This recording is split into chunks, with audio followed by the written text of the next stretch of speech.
Okay. Video blog, City of Chicago. Now, YouTube could actually create video blogs. Truly. Where it's a video blog and you're doing it on stuff with your life. And so, like here, I do all my videos related to stuff with my life, and I mention very personal comments on this, unlike the other Facebook stuff. Like, I like Jeff on geography and everything else, but he doesn't really get into serious personal issues of his history and so on and so forth. But I give you ideas in this, and this is video blogs. My video blogs for the last 10, going on 11 years have all been about Chicago.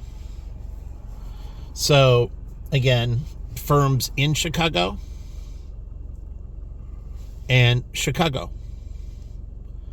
So, if you're here, you'll get a shout out from me. And if you're not, the only time you'll get a shout out is if I think you should be here.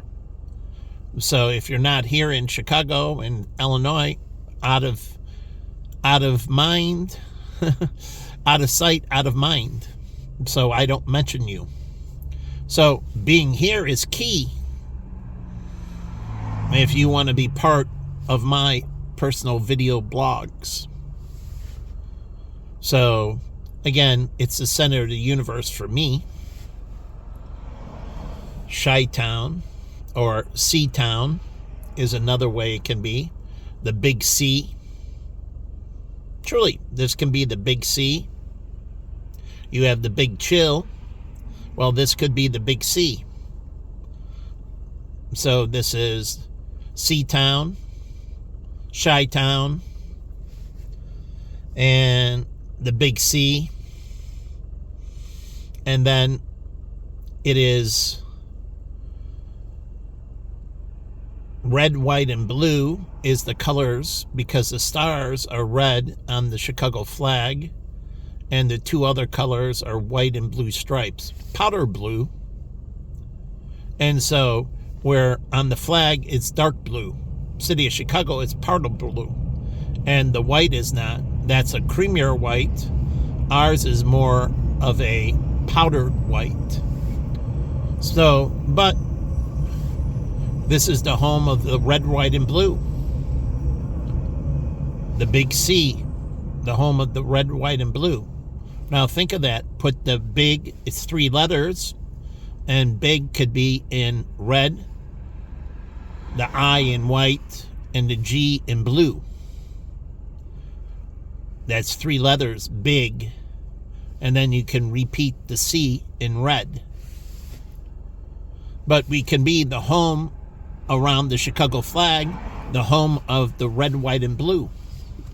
And I forget how many stars in our flag, but there's a lot you can do with Chicago swag. I mean, truly. Creating things of Chi-Town when people go through Midway or here and that, I pick up stuff. Why? Because I want stuff that shows that I was in the city. Now, this is the thing. Not buying it online. Like when I bought my NYC, my NYPD shirt. Now, I bought it in Chinatown. It was a knockoff.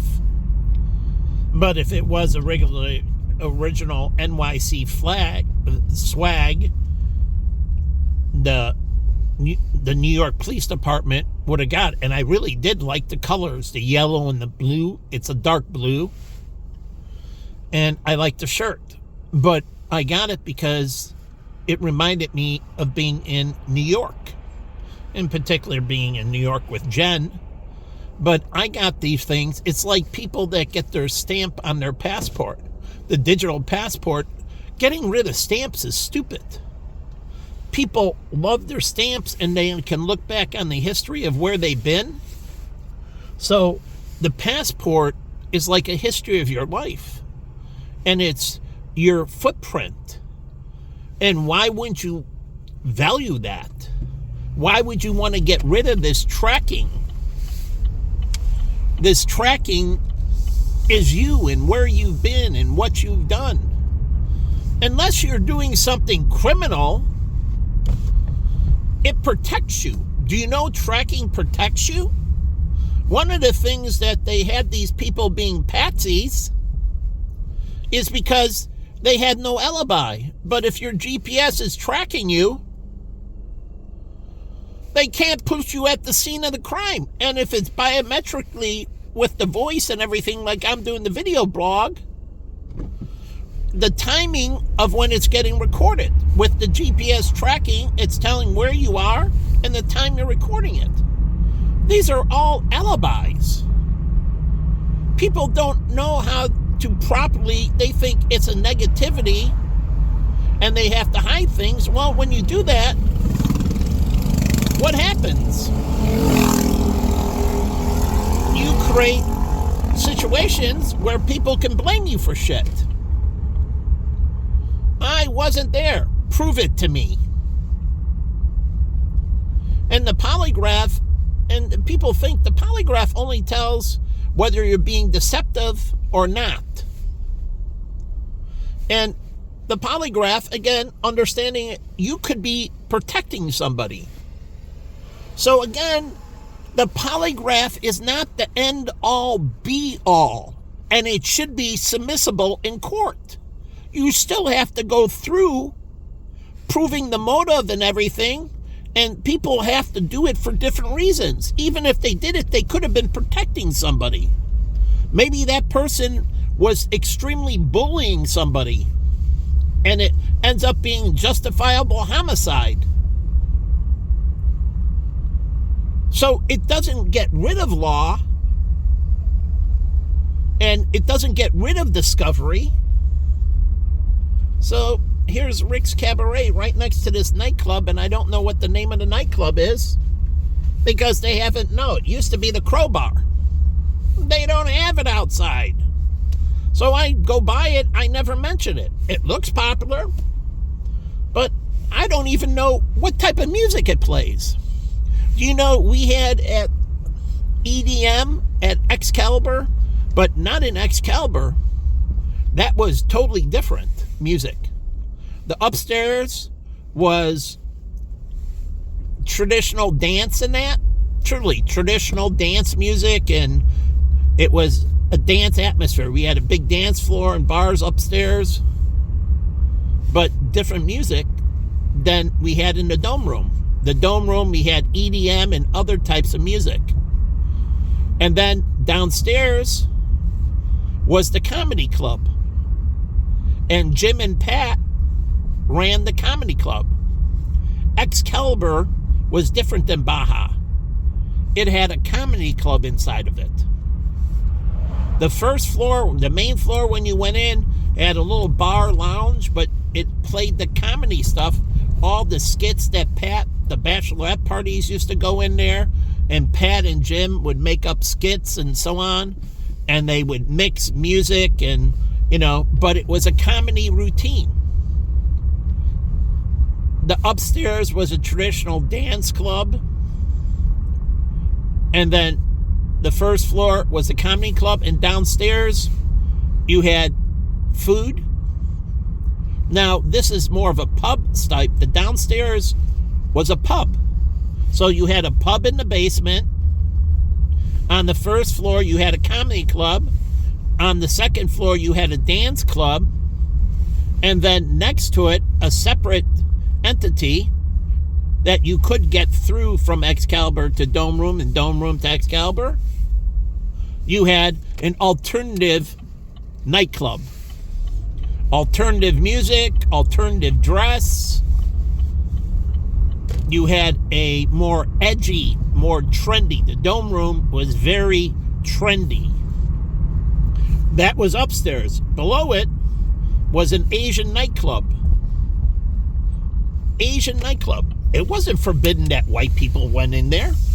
There were white people, like Paulie used to go from next door. He'd go hang out there, and other people used to go in there. It was with an Asian nightclub. So think about it. We have an Asian nightclub downstairs. We have an alternative music nightclub upstairs.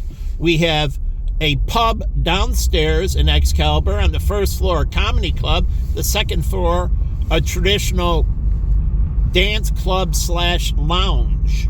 Yeah, / lounge. The second floor had 2 layers to it, and the upper layer was a lounge area.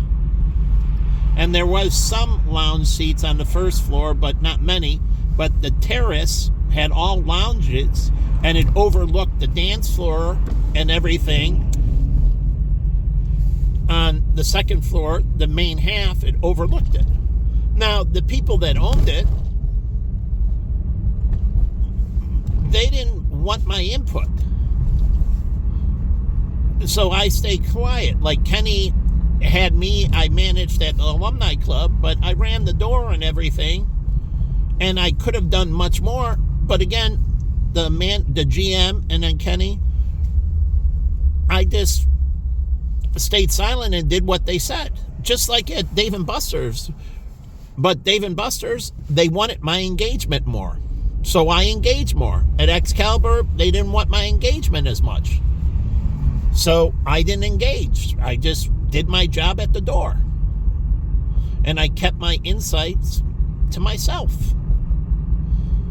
I could have ran that place, and that place didn't have to change, and it would have been, in this model, it could have been incredibly successful. I could have marketed out the Asian nightclub to all my Asian churches that I was part of. I could have been a promoter for the Asian nightclub and sang.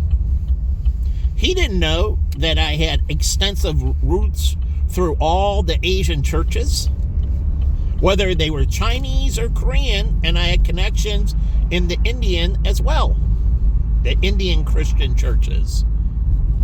So all the Asian churches I had connections in, all the Asian Christian churches, but I had some Buddhist and Hindu connections as well. And so I could have brought that in, and I could have worked with them, but it's the same thing. You can lead a horse to water, you can't make him drink. And I put these out there, and if you don't want to work with me, then you condemn yourself. I don't condemn you. You chose to be the Antichrist, and you condemn yourself. I don't condemn you. Your ignorance condemns you. And all these places, when they shut me out, they suffer. They never become what they could have been. And I'm telling you right now, I would have moved up through the ranks of Vanguard and the Marriott very quickly. And those organizations would have been 10 times better. Because my track record is to make things exceptional. And it's the demonistic people around me and the people that support these satanic pieces of garbage. They're know nothing. They have no idea what they're doing. They're working off of a prayer like Bon Jovi. And they truly don't know. You think people don't, but the smart people, like Mark Lavelle, he ran all Randy's properties, Cindy Crawford's husband, Midnight, I think it's Midnight Entertainment, Midnight Oil. If I told Mark something, we had a discussion, and then he usually implemented everything I said. And he ran his properties in New York and other places, the W's. And so, but they more know my background. And they know that I'm highly successful at what I do. And the problem is the jealousy factor. They think they're better. It's like a priest compared to me. They think they're holier. It's impossible. But they can go that way. But it's impossible. God knows my heart from birth. Their heart wasn't my heart for God. I guarantee you. These are independent things of a marriage, of a quantum entanglement that literally happened as soon as I could cognitively remember. So it's always been there, this incredible feeling, this incredible kinship. So tell me, the Pope, the earliest days, going back to his time, he felt this incredible kinship with God. He was one with God. Tell me that. Truly. Ask him. Go back. I had to go through all this. I spent a lot of time, over a decade, going back through my own history. Going back through my feelings, my connections, everything that happened. And all that first breakdown was an analysis.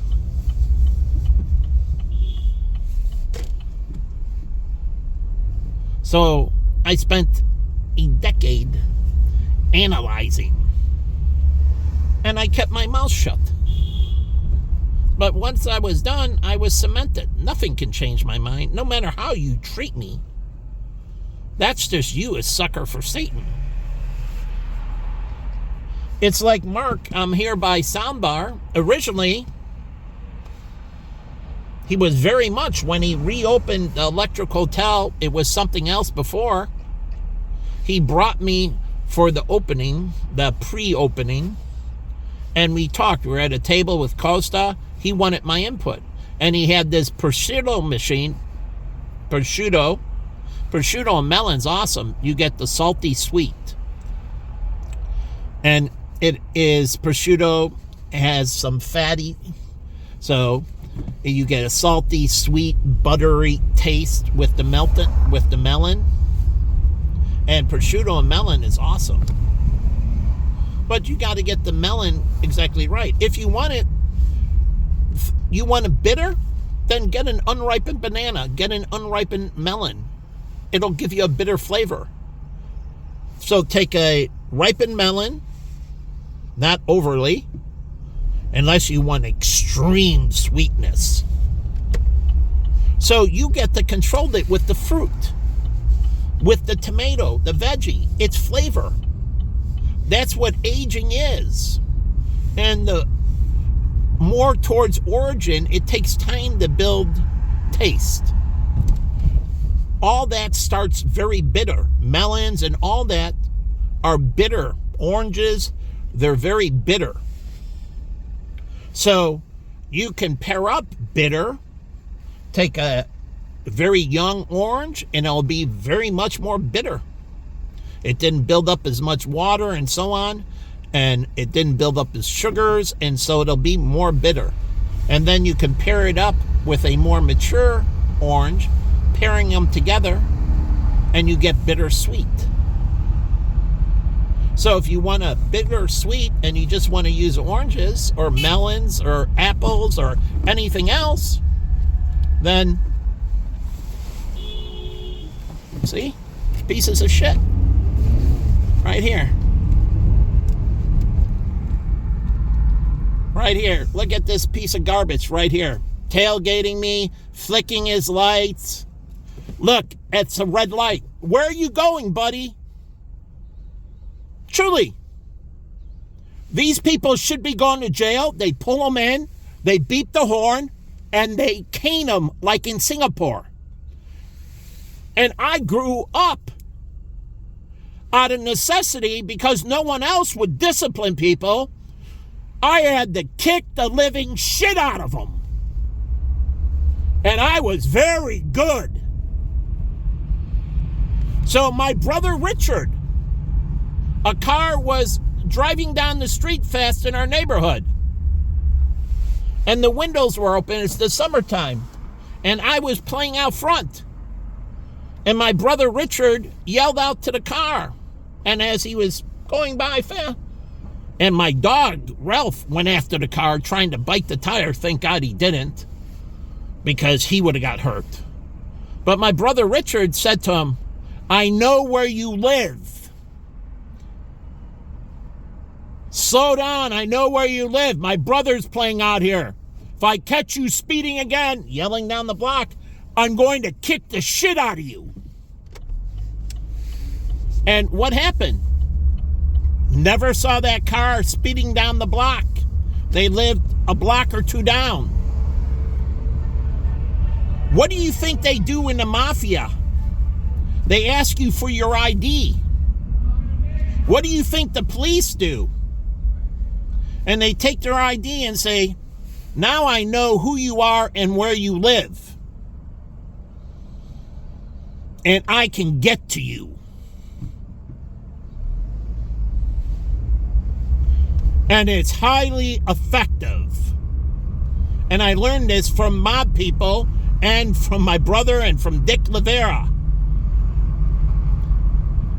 And my older brother, where he went in 2 houses inside and he beat the shit out of the kids inside their own house. I know where you live. And I'm going to take it to you. So make no mistake about it. You got a plate. Detectives. My girl, who I was great friends with, her father is one of the greatest detectives in U.S. history. They have a detective firm. He works for very high-end, for estates and everything else, going into things like Nicolas Cage 7mm. Well, not kind of that situation, but yes, he investigated for estates and trusts. So he worked for very rich families investigating situations. And so once I got your plate, I know who you are. And I know where to find you. So you can't run. You can't hide. And if I wanted to track you down before, I could track you down and show up on your doorstep.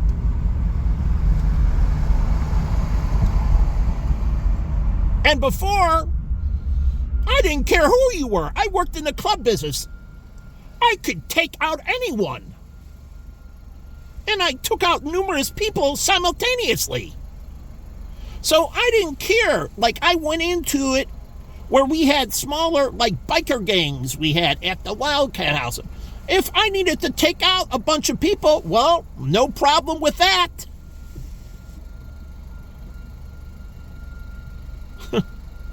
So, again, knowing this, say if Bruce Lee showed up on your doorstep, since he has a reputation, and he was still alive, and he showed up and you knew him, and you knew his capabilities, and he showed up on your doorstep and said, do you know what you did? And I'm here warning you. And if I catch you doing it again, I'm going to break you. Because you'll be in the act, and I will be protecting, and I will off you. My friend Kimbo used to do that around Chicago. He was a martial arts, God rest his soul. And he would intercede on the street. He was like the guardian angels. And he didn't have any problem with law enforcement. And he physically beat the shit out of unbelievable amount of people. Beat the living shit out of them. Never lost a lawsuit. Never lost an engagement out of self-defense. These people were in the wrong. He walked away every time. He never went to jail. And he effed them up. They got involved with the wrong person. And he would whack you. And not excessive force to make you so you couldn't do it. See, excessive force is going beyond breaking your arm so you can't punch me again, say.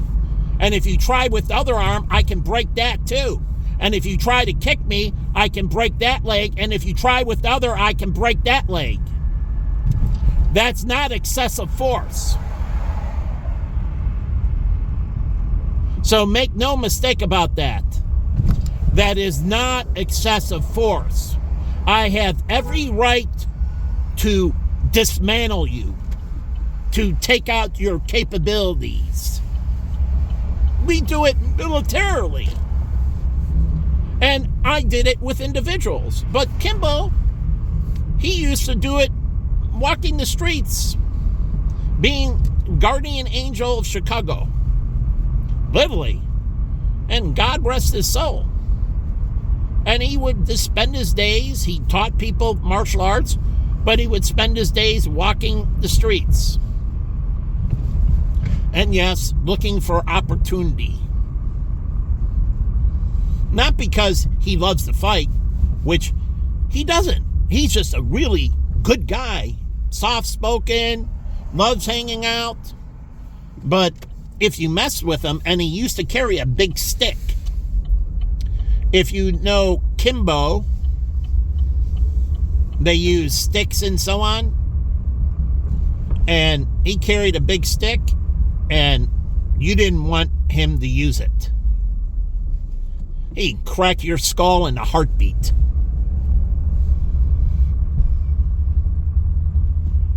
So, but he was a good guy. Truly good guy. And a lot of people in the club industry know him. And God rest his soul, and he was a good friend of mine. But he was a force of one. A force of one. Chicago was better off for him. Not worse off. He's like Denzel Washington in that movie where he does 1 and 2 and that. He's a force of one. But truly, solving issues. So, going around and catching people tailgating. And getting them arrested for aggravated driving, for assault, for many other offenses. I gave you a whole list of why that tailgating and what that guy did to me. And you can get the prosecutor. And if the prosecutor doesn't do it, then you go after the prosecutor for derelict of duty. So you can strong arm the prosecutor easily. And I would strong arm the prosecutor. You're not going after this person. That's derelict of duty. I'm going to put you in jail. You can strong arm the police force. You're not going after this person. That's derelict of duty. And I'm going to proceed to get charges placed against you. And you have every right to do that. You can bypass them and go to the judge and go to the court. So there's ways around it. So you can take it to these scumbags. And you should. So either you're coming in this country to make it better, or we should be sticking it to you. That's what the Guardian Angels was about, and Curtis. That either you are making things better, or your ass was grass, and they were the lawnmower. So they didn't give you the choice. They were on the L trains. Go back to New York. They were on the L trains. They walked in the streets on groups. They were all over as vigilantes. And they were highly effective. The police failed to do their job. So they took it into their own hands. It's their streets, my hood, my block. And so they took the matters into their own hands. Citizens arrest, and they did. Curtis didn't go to jail. And he was running for mayor of New York. And he's a pretty good choice. He likes sticking it to evil people. And so do I. Isn't that what you grow up with, the Super Friends? You see Batman, Superman, Spider-Man. These people do the wrong thing, and what do? They kick the shit out of them. And sometimes they kill them. But make no mistake about it, they take it to them. And that's what you grow up with watching those cartoons. All the messages continuously. Any evil, destroy! So we've been doing this forever as America. And so I don't get the message out here today.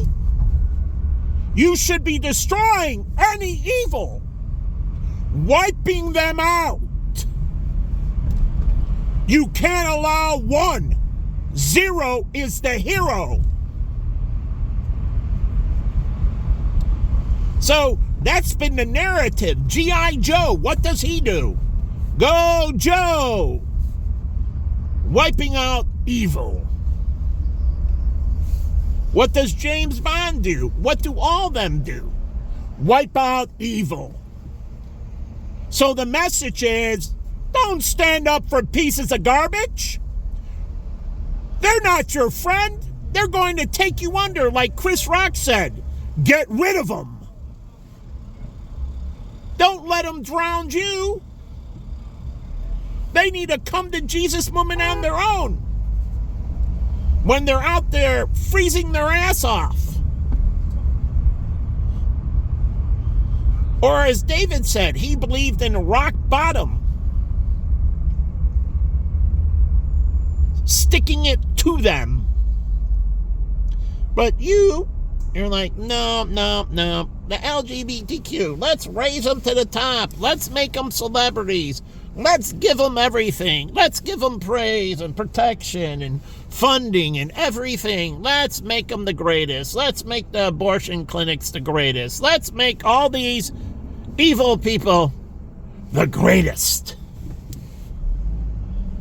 And so what do? You get more of what you sow. More evil.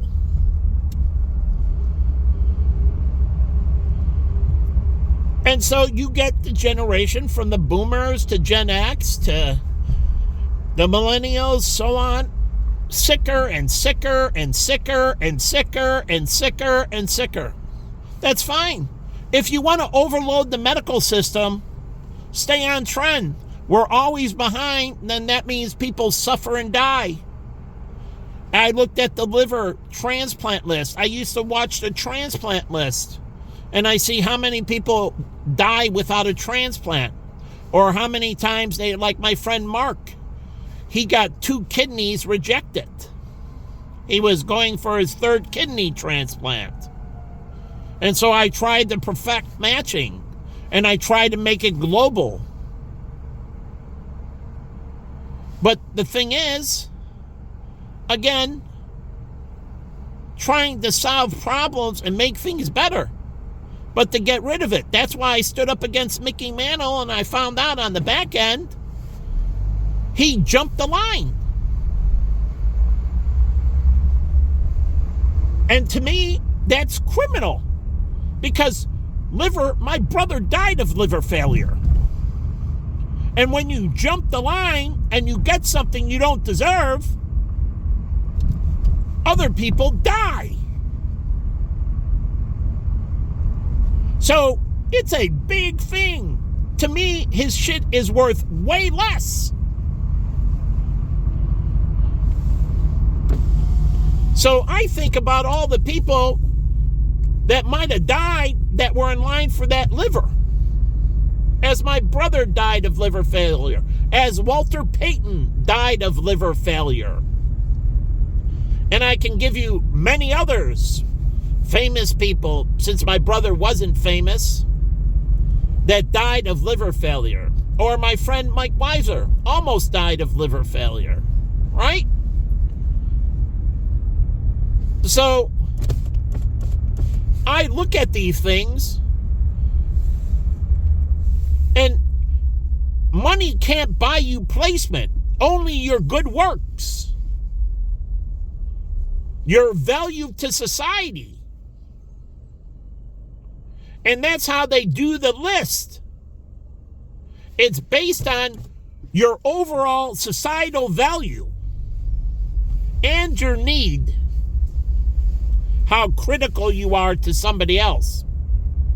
But when they have two people, and this person is more virtuous and this person is less virtuous, that's how the transplant list goes.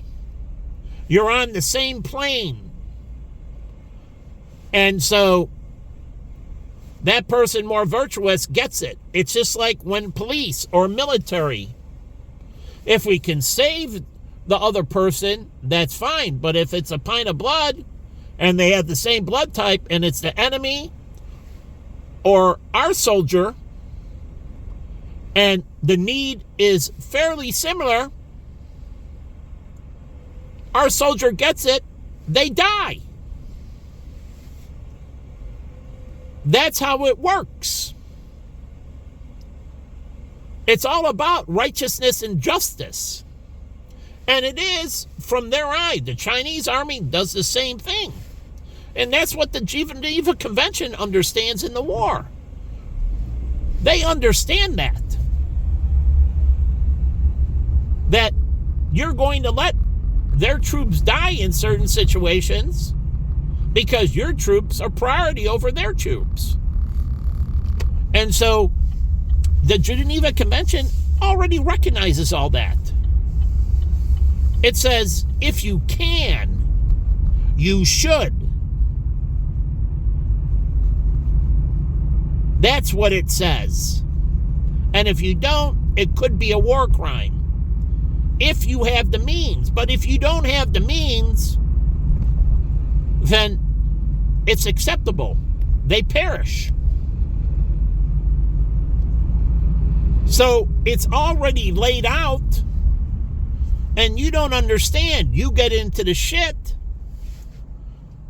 You don't have morals, and that's why I hated Mickey Mantle. He was an alcoholic. He destroyed his liver. Now, the other people on the list, I don't know how they got there. But he could have pared back to alcoholism, right? He could have did some things to help himself, at least to slow it down so he could wait longer, right? That's what I do. And so I tried to figure out how I can do things. And you have a self-responsibility to do your best you can until you can get the treatment.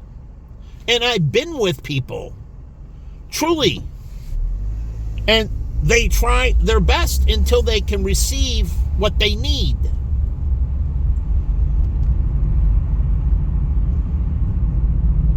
And so if you're a shitty person, like you're in prison, we're not going to save you.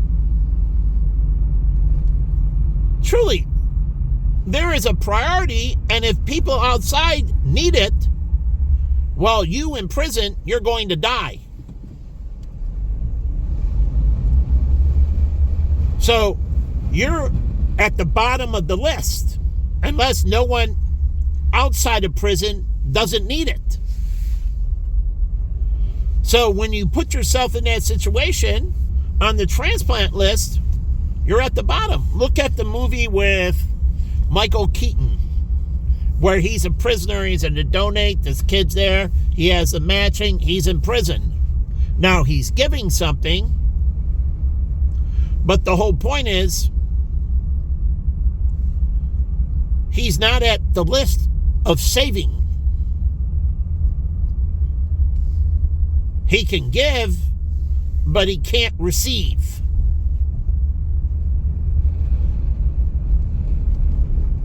he has to atone and prove himself worthy. And so it's like these housing vouchers. It's a joke. The shittiest vouchers go to the shittiest people. Truly, with the housing vouchers, it's the same thing. If you got a track record that is negative, you get the crappiest place I can give you. And that means you might stay at urban ministry, where other people get joint residency or single places. You get PADS or Salvation Army, joint shelter. You don't deserve anything better. So you stay there. See, you have to earn your way out of urban ministry. And that's what I used to talk to them about. You don't give them out. They have to earn their way out through atonement. Truly. Through atonement. There's exceptions to that. If you can prove, like me, I can prove all my wrongful terminations, all my wrongful demotions. I can prove everything. And if you can prove that it threw you into despair and spiral and everything else, that this is why incitement. If you can prove that it's not a normal situation, it's an exception to the rule, then we give you the exception.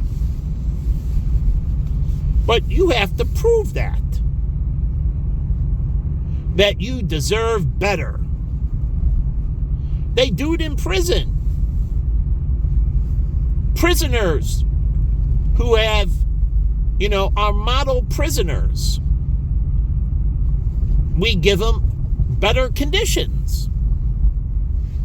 The only thing you have to give is excellence. And if you don't, your position stays shit. So they use that as a reward program. If you do better, you get access to the library. If you do better, you get more time in the yard. If you do better, like me, I help the guards distribute meals. I got extra food. I took extra fruit, not extra sandwiches. I ate the sandwich. I needed my protein and carbs and that way, but I took extra fruit. But I helped the guards distribute all the food. I helped the guards clean up all the food. And I still was on work release. So I went to my job. My jobs, I had 3 jobs. So on work release, would you want to stay in prison or would you like to work multiple jobs? I'd rather work 80 hours a week. Truly, I would rather work 80 hours or 100 hours a week if I could. That means I'm out 100 hours a week. And there's 160 in a week. There's 24 hours in the day times 7, that's 240. 7 is 28, 168 hours. So I'm in prison 68 hours a week. And if I work 120, that means I'm in prison 48 hours a week. So with work release, you're not limited on how much you can work. You are limited if you get into trouble, then they take away that provision. But you're allowed to work that much. Do you know that? So it's just not 40 hours. You can work, if they approve, up to, say, 120 hours a week. Because what are you going to do in prison? Just sleep. And if you prove that you're healthy enough, 48 hours is good enough. Think about that. You're dividing that by 7 days. And so let's do the reverse math. 7 times 7 is 49. So literally, you have 6 hours of sleep a night. You got showering to get out of there. But 6 hours of sleep, you're going to go in there and you're going to hit the hay. Truly. And then you're going to wake up and leave. That's what I would do. You know what made my condition living on Drake and everything else better? I was never home. Do you know that made my condition, my breakdown, tolerable, living with 3 people in the 1 bedroom? What made it tolerable? Even during I was never home. So I didn't get in the way of my mother or brother. It was easier for 2 people. I leave early in the morning, 6 or 7, sometimes earlier, come back at midnight. And right home, hit hay, and I was the first one up and out the door. When I lived with 6 people on Orleans, I worked triples. Dave and Buster allowed me to work as much overtime as I wanted. And so I opened and closed almost every day, 7 days a week. We were short staff, so I worked 7 days a week. I opened, that means I came in at 10 or 9 in the morning, and then I closed, and I was getting out after 1 in the morning or so. I worked triples 7 days a week. So I was never home. So living with 6 people was no big deal to me. I lived with Quinn, my friend Quinn, and his Uncle Bobby in a 400-foot studio. We never saw each other. They worked during the day. I got home at night. There was a little overlap. I went straight to bed, and after I got there, they got up and left. We literally never talked. We really never interacted. And we were in a 400-foot studio where the elevator didn't work, and we walked up and down. Really, it was really rickety. They condemned the building. It was right across the street where my friend John Z, I used to point out, I live right across the street in your same neighborhood.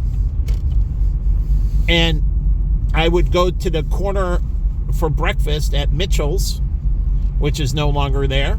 I wake up, have my breakfast, and truly, which was, early afternoon, 1 o'clock or so, have my breakfast and go right into Baja. I was working long hours. I came in really late, 9 in the morning, and I was up 3 hours later, shower, change, breakfast, and back. So I was looking at 3 hours of sleep, and then get up and shower, go eat, and back in between 1 and 2 in the afternoon. Same cycle, get out 7, 8, 9 in the morning. 9 was the latest. I did it at Charlie's. Same cycle. I was used to that. So when you're in prison, if you get work release, you literally can never be there. So when you go there, you go right to sleep, and you get up, you shower, and you leave. Isn't that the best type of prison you could have? Literally, it minimizes any contact with those people. But you can't be a threat to the people on the outside. To have that privilege, you can't be a threat to people on the outside. Now, in prison, they could have 3 shifts running there for different in the prison, and you could get up and go to work every day too. You can work 7 days a week. Take advantage of it. Work as much as you can. So again, you never have to be there, or you never have to be in your cell or confinement. You could always be working, doing something, building your skill base. Why not? You're going to learn trades, whether you're working in the laundry or anywhere else. If you think about it, you're learning the detergents, you're learning how to do the laundry, you're learning to fold the sheets, you're learning how to handle different types of material. Truly, that is a trade. Truly, there's a lot of laundry services. Our hotel, the laundry service never stopped. It was 24. Our laundry ran 24/7. That was one part of the house that was running. It ran 3 shifts all the time, the laundry. Now, how many people were working were a little bit different, but it ran around the clock. And it is a trade, just like learning to be a short order cook. My Arnold, he went to prison. I visited him at a diner. He learned to be a short order cook working in the kitchen in the prison. And I went to this place, and he's dead. God rest his soul. He was good to me. But again, he made some mistakes. But again, I went to him and watched him work at this grill. He was a really good short order cook. And I went in there several times, and we had talks about him and prison life and the mistakes he made. And believe me, he atoned. He regretted incredibly. But he became an incredibly excellent short order cook. He was really good. I went in there, ate the food. He was really quick, really efficient, and he learned it in prison. So he took advantage of the situation, just like Brad. He started a church. He took advantage of small group. Unlike the others that studied the Bible in small group, Brad got really into the Bible much more, reading in his cell, doing other things, I would assume. And then he went to Trinity after he got out of the prison and graduated from seminary, got ordained, and started a church with his friend Tom Kim. But he said it was his come to Jesus moment, that he never knew the Bible. He just went through life. He was a cocaine dealer, and it was just a lie. Church didn't mean anything to him. Truly. And when he went to prison, just like Jim and Tammy Faye Baker. Tammy Faye Baker, she never had a come to Jesus moment. Jim Baker did. He had a revelation in prison. He came to Jesus. He read the Bible. He understood the scripture. He said, with all my stuff, I was just giving excerpts that I thought would motivate him this way or that way, but I didn't know any of the contents of anything I was giving. It just sounded good. And that's what he says in Pulp Fiction. When he says that, he's like, why? Because it sounds good. And that's what he did. He just grabbed clips because they sounded good. He didn't understand. And in the Bible, in prison, he went hard to the Bible. And he studied its history and everything else. Came to Jesus. He survived prison. He's alive today. He is totally atoned and repentant. She never did. She went to women's prison, never had to come to Jesus moment, never atoned, and she's dead. And rightfully so. I was mortified. I used to watch them every week. And you know, they turned me off of televangelists. Even today, like watching Joel Osteen and that, I really don't like TV ministers. I'm very, very, very, very, very weary of them.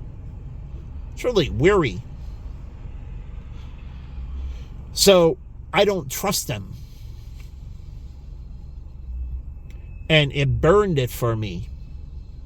He put out a lot of good quotes. Truly, he was good at picking things that did motivate. And I used to sit there all by myself. Not my brother, sister. I was just alone. My TV sessions were all by myself as a kid. So it wasn't a pairing. I didn't choose it that way. It just happened to be that way. Like on Saturday mornings, I would get up at 6 a.m. I had my own schedule. I get up at 6 a.m. I make my breakfast. truly, get up, I do some things, truly, and make my breakfast in front of the TV at 7 a.m. That's if I had a Saturday morning off and I really valued my Saturday mornings. If I had a Saturday morning, I would be going in later to work. So I wouldn't be doing the morning. I go in for the paper in the afternoon and that. So Saturday morning, I was right in front of the TV, my Hong Kong Phooey and all the cartoons. Cartoons were from 7 to 9. And then 9, I was done eating my breakfast and everything. And then it was, cleaning up, brushing teeth, washing, getting dressed, and out the door. But I love my morning cartoons. For that 2 hours, when I got that, I prize it. I loved my cartoons. And I think my favorite might have been Hong Kong Phooey, the super dog. He was a dog who did martial arts, who was a blundering kind of martial art, not a drunken guy like Jackie Chan did that drunken martial arts movie, which I do like. He's drinking and he's doing all the martial arts and it's stupid and funny. But he was not doing that. He was just, a little bit, how do you say, slow, I guess you would say. But his heart was huge. He had this heart, this nature that was incredibly pure and beautiful. So I run into this client and her son has Asperger's. Okay. And I'm helping him because he's getting married, actually. And I'm helping him, basically get additional insurance. The mother bought these automatic additions policies. So every 5 years or so, you can automatically buy additional insurance. And so she was going through this process of getting him additional insurance. And I became friends and we talked about Asperger and everything. And I gave her some suggestions, neuroplastic stuff to help him get over Asperger. Asperger, you can't lift your head. It's very hard to look up. And it really is a inner ear kind of a neuroplasticity. It truly is an inner ear imbalance. So getting this chemistry correct through rebalancing. But anyways, one day he comes over because he had to sign some paper. And, I knew he was getting married. And lo and behold, I meet his girlfriend. And his girlfriend, I was like, whoa. I'm like, she was beautiful and intelligent and incredibly smart. And what did she love about him? His heart. He was just a super guy. Not exceptional. She had a good career and everything.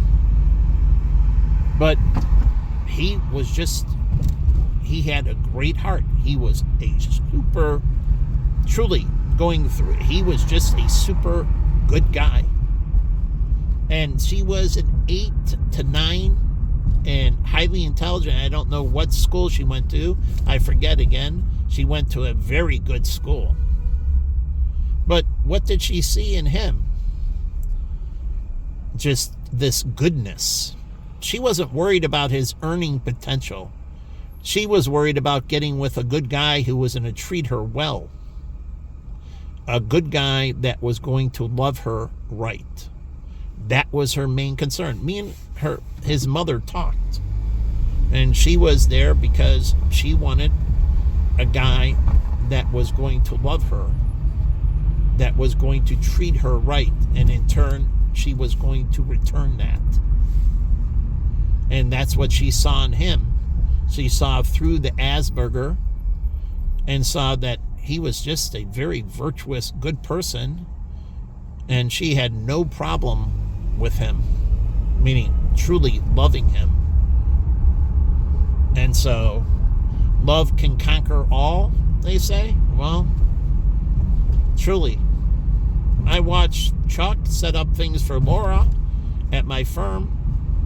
Chuck's the father. Laura, I think, has Asperger and something else. And Chuck started his practice and brought his daughter in. And Laura, I didn't know she had a Series 7. I was impressed. She got her Series 7 and that. And she was licensed in life and health. And then she got her signature guarantee she could do for us. But she was accomplished. And I was impressed. And she was their administrative assistant. And she's a very big stickler to the rules. She likes order. You leave the back door unlocked at our firm, she'd be all over you.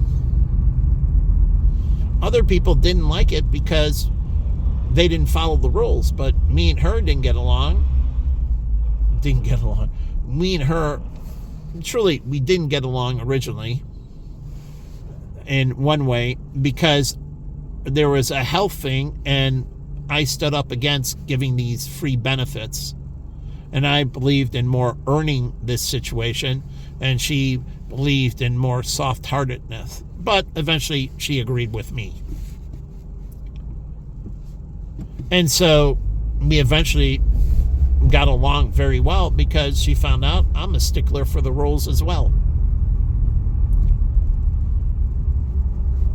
And so, other people used to call her a little demon and that because she's a big stickler for the rules, but those people I like because they're not a threat to me.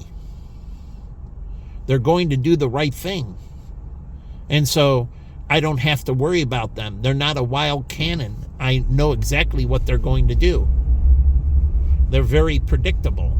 And that's good for me, meaning predictable in a good way. You know they're going to do the right thing. And so her father made sure that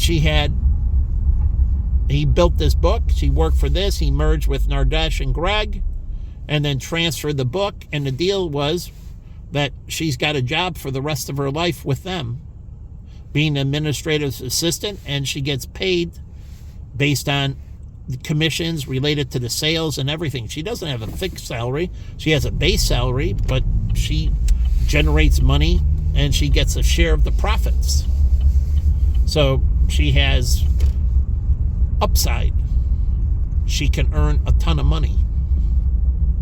But he truly loved her. And so he set up the business and made sure. But she wasn't given. She earned everything. She got the licensing. She did a very good job at what she did. And she did. She was very good at what she did. I watched her, and she was very good at what she did. She could have trained other administrative assistants. And the thing with her licensing, she could talk about insurance or securities to the customer, and it took a lot of pressure off of Greg and Nardesh because she could answer a lot of the basic questions, the day-to-day stuff. She was fully licensed, so she could do all the day-to-day stuff. They didn't have to. So they didn't have to worry about, the other assistants had to worry about crossing the line because they weren't insurance licensed or security licensed like my assistant, which I would have got her. But again,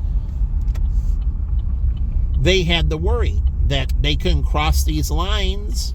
If so, it could be an insurance violation or security violation. So they could only do so much for the clients. And then they had to turn it over and it put more responsibility on me because my partner, he didn't do any client service. So it put a lot back on me.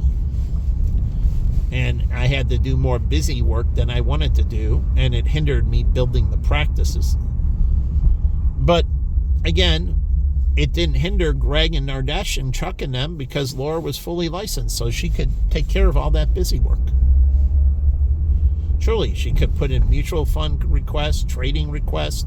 She could do all that, the simple stuff, the day-to-day maintenance stuff, so they could focus on just growing the practice. Very nice perk. So she earned everything she got. So her father just didn't give it. She had to go and get training and education. She was giving none of that. She had to do all the education and pass the exam. A lot of people flunk the Series 7. It's not that easy, and it's getting harder from my understanding. So again, she wasn't given anything. So that's where we came to an understanding. She earned that position and kept earning that position. And her father, and this is at the funeral of her father who died of cancer, his girlfriend took off on him. And what was the relationship? He just gave her everything. He took her, had season tickets to the Bears. He took her to all the cruises and that from John Hancock and other vendors. He won all kinds of trips. He would take her everywhere. He'd give her all of her spending money and everything. And so she would be going all over the place. And as long as that was going on, she was good. Then he got cancer. And what happened? I talked to him while he was still alive about the whole situation. And he got cancer, and she took off. She said, I didn't sign up for this. What do you mean? You're just a good time Charlie, she told. And I'm out of here. See you later, and, hopefully the cancer struggle goes well. And I tried to lift his spirits, but he died of a broken heart. And his daughter hates her. She was banned from the funeral and so on. She hates her. He died early because of her. She abandoned him in his time of need when he got sick. That's my point with Jen. There is either repentance and atonement or eternal damnation. So Chuck died. Even Crystal told me about her friend, and this girl abandoned him, his wife, when he got cancer, and she said, I'm out of here. I want a divorce, just like my friend H. Allen when he had an economic downturn. The wife said, I'm out of here. Michael Wynn, when he had an economic downturn, the wife said, I'm out of here. They only wanted to live the good times. But unlike David and unlike my sister, when their husbands got into economic downturns, their wives got jobs and started pulling in money and taking pressure off of them and helping them through their hard times. As my sister says, never get into a relationship with anyone who won't be in the foxhole with you through the ups and downs, the peaks and valleys. I told Jen that. You'll have to fight for this relationship one day. And if it's meant to be, you'll fight for it. And she said, okay, and God wants to see. That's atonement and repenting. If she wants this relationship, she'll have to fight for it. She'll have to relinquish and move away from where she is and fight for this. And God watches. That's what atonement is. You cash in those chips. I'm out of here. I need to do the right thing. Mark Abate, he did that with his wife. He's like, I'm retiring from banking. Cashing in my chips. Got to find a cure for my wife. And once I find the cure, then I can come back to bank consulting or anything on the back end. But first, it's about saving her.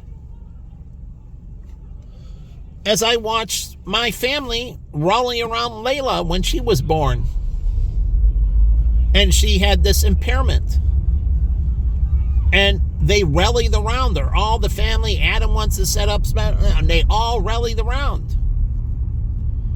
And I told it to one of my family, God watches. Why did you do this? And it was a test. Why did you do that for her Why didn't you do that for Michael when he had his? Why did you do that for her and not for me? So God watches as they do for her and not for me.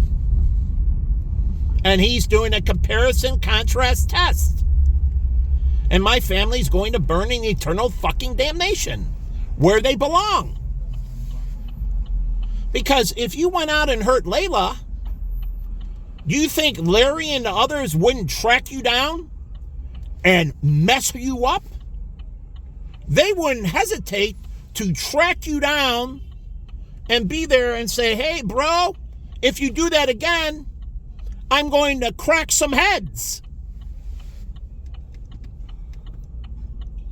So God watches what they would do for her. And I guarantee you they do that. Matt showed that with Lisa. Went to the school. Stood out the school. And the kid wouldn't come outside. And it solved the problem. The kid never teased her again. But that's what I did for Larry. And I did for them all. Protecting them. And in turn, reciprocity. So if you mess with me, you should have about 21 to more of my family members wanting to beat the fucking living shit out of you. Without hesitation. Not worrying about prison or anything else. And if they need to, they should off you. It's called self-defense. As I said for Lisa or any of them, if they got raped. As John Schaefer said to me with his niece when she got raped. He's lucky he got to prison because the cops got to him before I did. I was going to kill him. I was going to kill him. He's alive today because he got to prison. Prison was a good thing for him because he wouldn't live another day. And if I had to go to prison, so be it. Because that would be the last breath he took. And as he told me, I would have no repentance. And I would agree. As he raped this little child. I don't know how brutally. So again, it's interesting in these scenarios, and I listen to these people that are truly in it, and he was truly seeking him out, trying to get to him. They just happened to show up on the door before he found out where he was. But again, that was good for John Schaefer. He didn't have to go through any of that stuff. But Will, I took down when his sister got raped. She's a black girl. She got raped. And I drove him down from Benedictine to Chicago. He said, we have to go now. And I said, okay, what happened? And he's like, my sister got raped by a kid on the block. I have to go handle it. Because black people, and this is why black girls have problems, because they don't trust the police. So she didn't call 911. She called her brother. He played basketball at Benedictine. And I said, your sister got raped? Yeah, okay.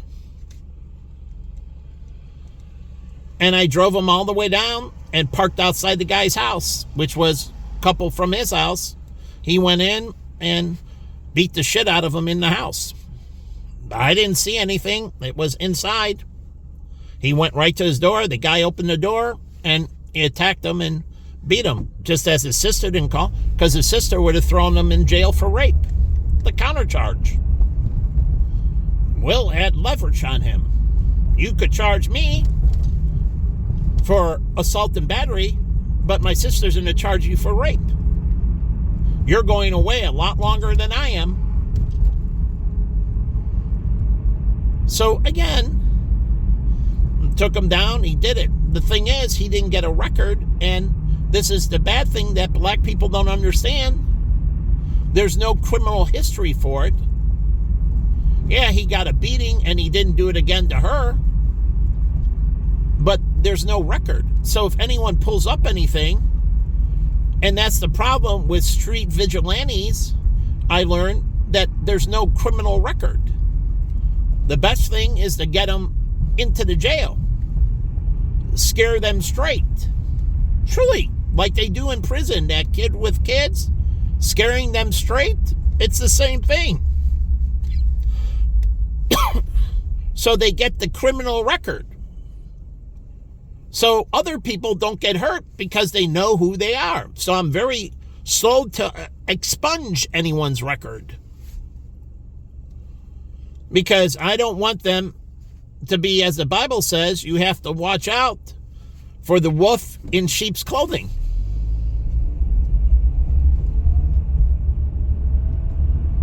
So again,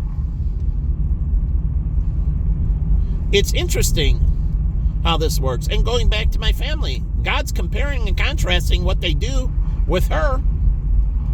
And I said that upon her birth, she was put there as a comparison contrast, giving my family a chance of repentance and atonement for their shortcomings with me. And if they don't repent and atone, and that means they want the best life possible for her, that's what they're supposed to want for me. So everything they wish upon her, they better wish upon me. And if they don't, they burn. And if they don't stand up for me and kick the shit out of these people, then they all burn.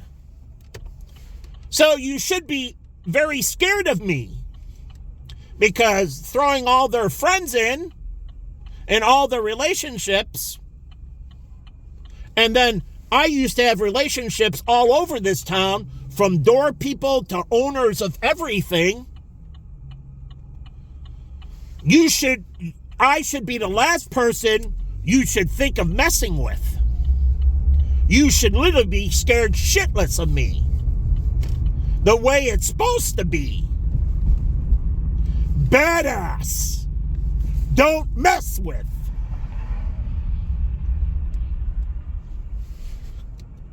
And you don't think, I told this to Julie after her daughter was born. God wants to see. He's looking to see what you're truly doing. He's looking for righteousness and justice. And he's watching as they treat her, how they treat me. And will they atone and repent for all the evil they've done to me?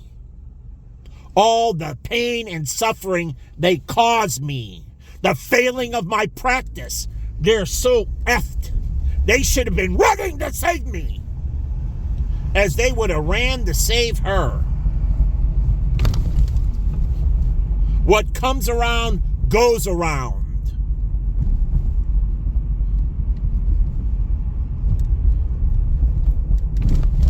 So, you don't get it. All the people I know at Belly's from Vegas, they got to be way up there or retired. It's like at Export, my client. She was in corporate at Export. She retired, but she was still in corporate. Now they got purchased by LA Fitness.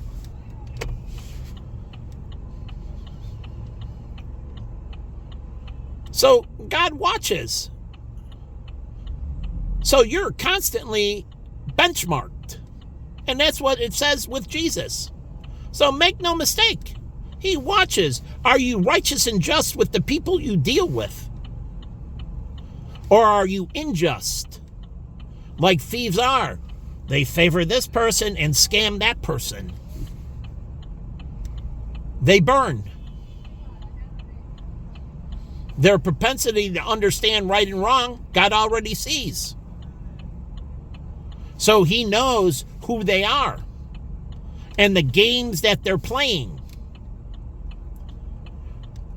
And this is all summation. You're not sanctified. You're showed that you're unrighteous and unjust. You're not fair.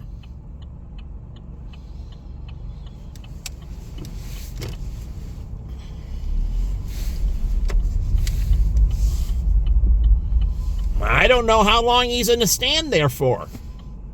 Usually once they get in, you're not supposed to be standing there with your flashers. You're supposed to move the car. That's idling or standing, and you only have time to pick up the passengers, and then you're supposed to hit the road or you need to pull in a spot. You can't sit there and just idle.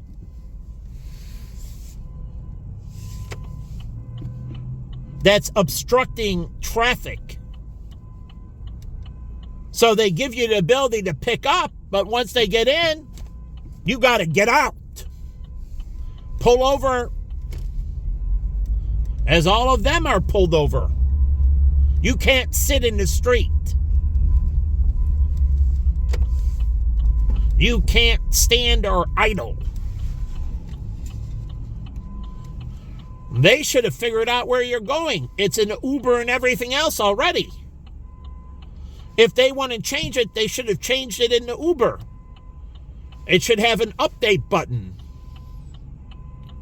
Truly, you just go in and you hit update. And it says, change of destinations. Yes. What's the new destination? Speak or type. I don't know. Okay.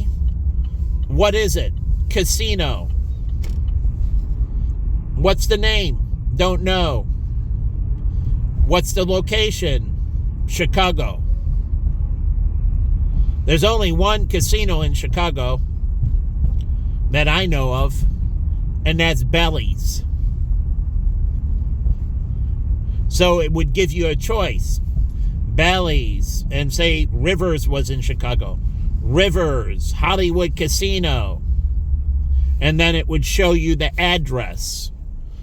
Any of these, yes or no? Yes. Which one? Hollywood Casino. So you would say nightclubs, downtown Chicago. And this needs to be an Uber. Which one?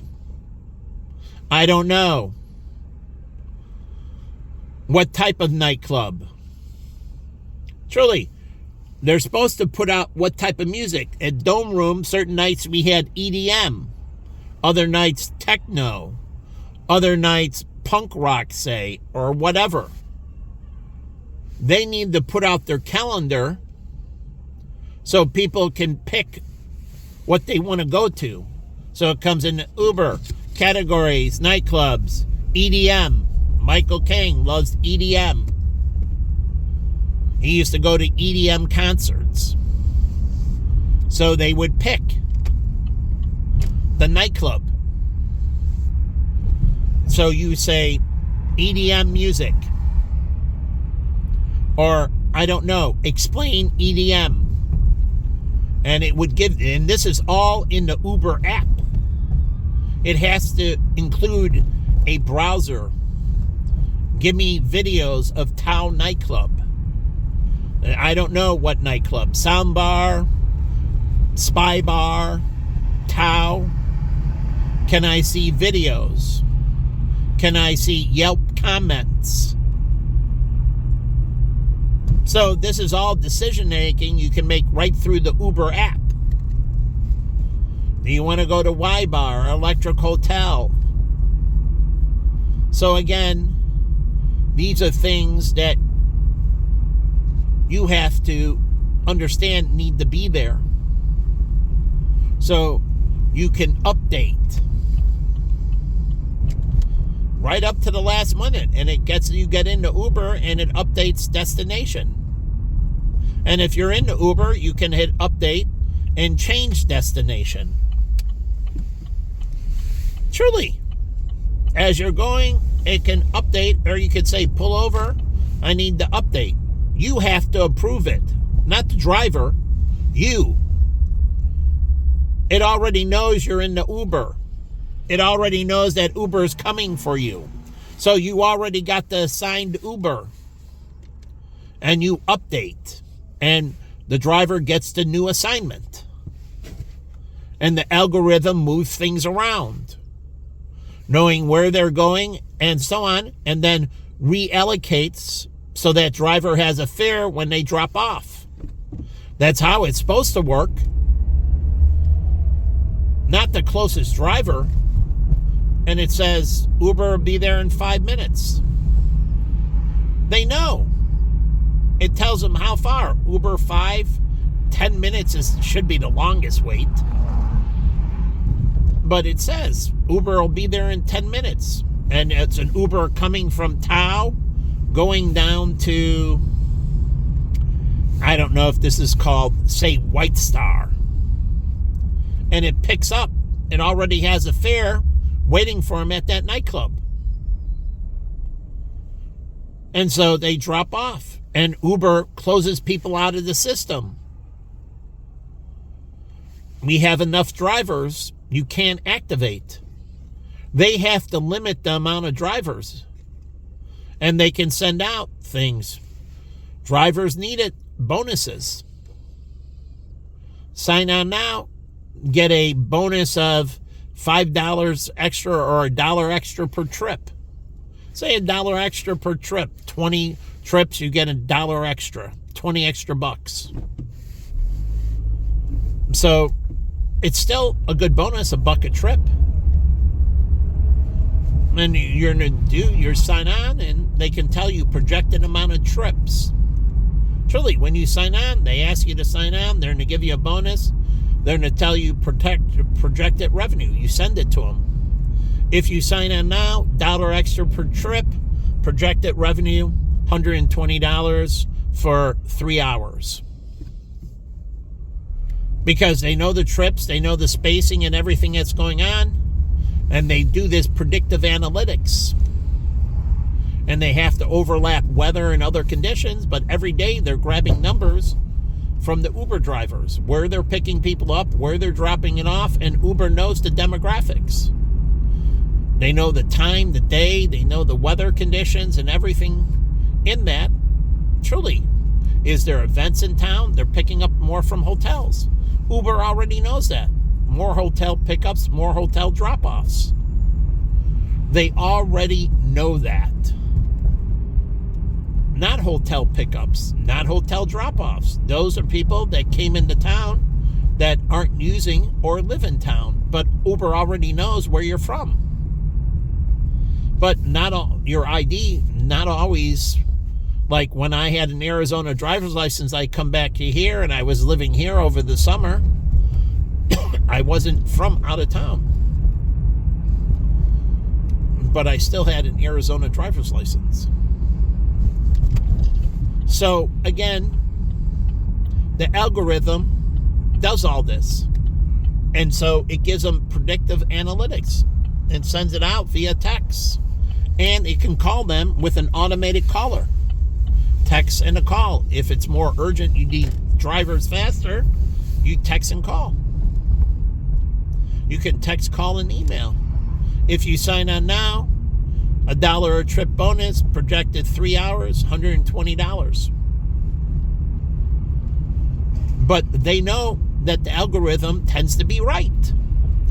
And the more you perfect the algorithm and you send out those notices, the more they're going to sign on faster because they know. And if they're not signing on, you just up the bonus.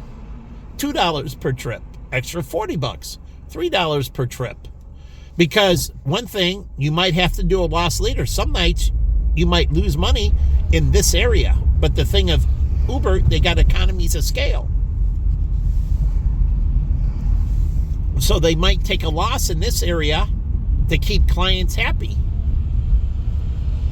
So they give more bonus than they make.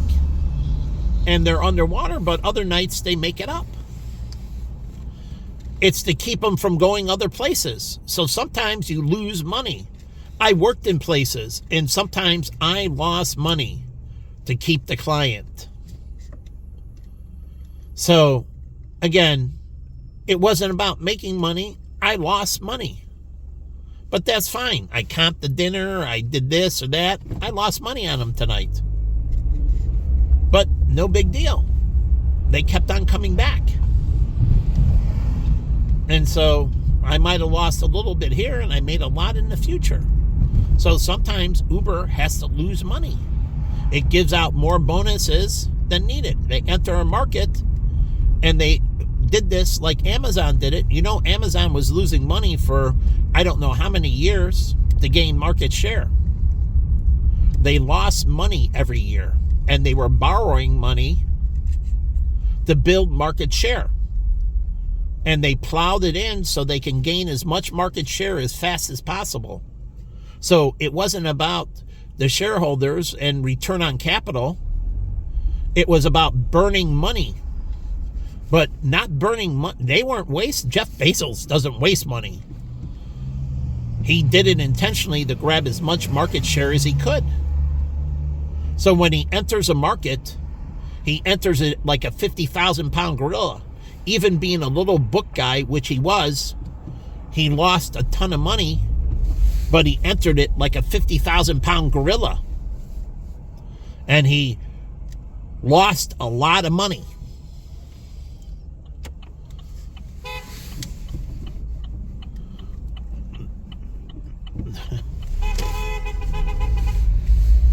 Why are you pushing me along? I'm trying to move. Again, I'm anti-horn. It breaks the whole vibe. It destroys the city. People get PTSD, panic attacks, and anxiety more in cities than anywhere else because people keep on putting pressure on them unduly. And the hospital bills and everything else skyrocket. So people that beep the horn should be ticketed. The police, that's true. You have to have a reason to beep the horn. See, it's like free speech. You can say what you want, but everything you say can and will be held against you in a court of law. I know that when I make a video. I'm not inciting people. I'm talking self-defense. And since the police aren't going to do it, that's where the guardian angels. I supported all those groups. I supported militias. Because somebody needs to do it.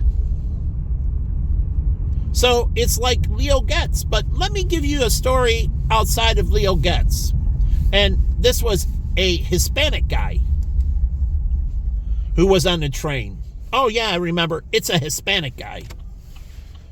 And he used to bartend, and he was really good. Just like the Hispanic guy that worked at the Hunt Club that was married or dating Wendy. He was younger. She was older. She was a white girl. He was a Hispanic guy. He was awesome at the Hunt Club. We became best friends. And I forget where he was from in Latin America. But excellence. Everything he did was excellent. He was an immigrant, but incredibly exceptional. Unbelievably good, charismatic, fast, honest, just an exceptional guy. Me and him were good friends. But I'm taking the train back to my friend Costa, and it's actually when I got off the train, and he didn't get off at the same stop, because if he did, well, there could have been a gunfight. But he got robbed by who? The true honest and black guys. And he said, they're not stealing my money because I can't make up my tips. Now, think about this. Your tips are counted and verified, and it goes on your W-2.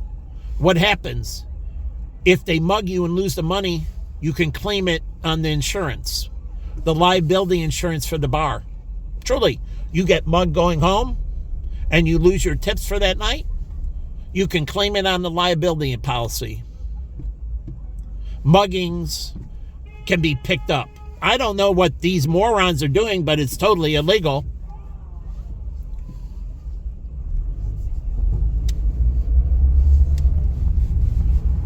But anyways, he said, no more are they stealing my money. He went to firearms training. He got a concealed carry. He rode the RTA with his gun. And he lived in Rogers Park. He didn't get off at the stop we got off. Costa got off at an earlier stop. He got off at one a little further down. But he said, if they come to take my money, I'm going to put a cap in them.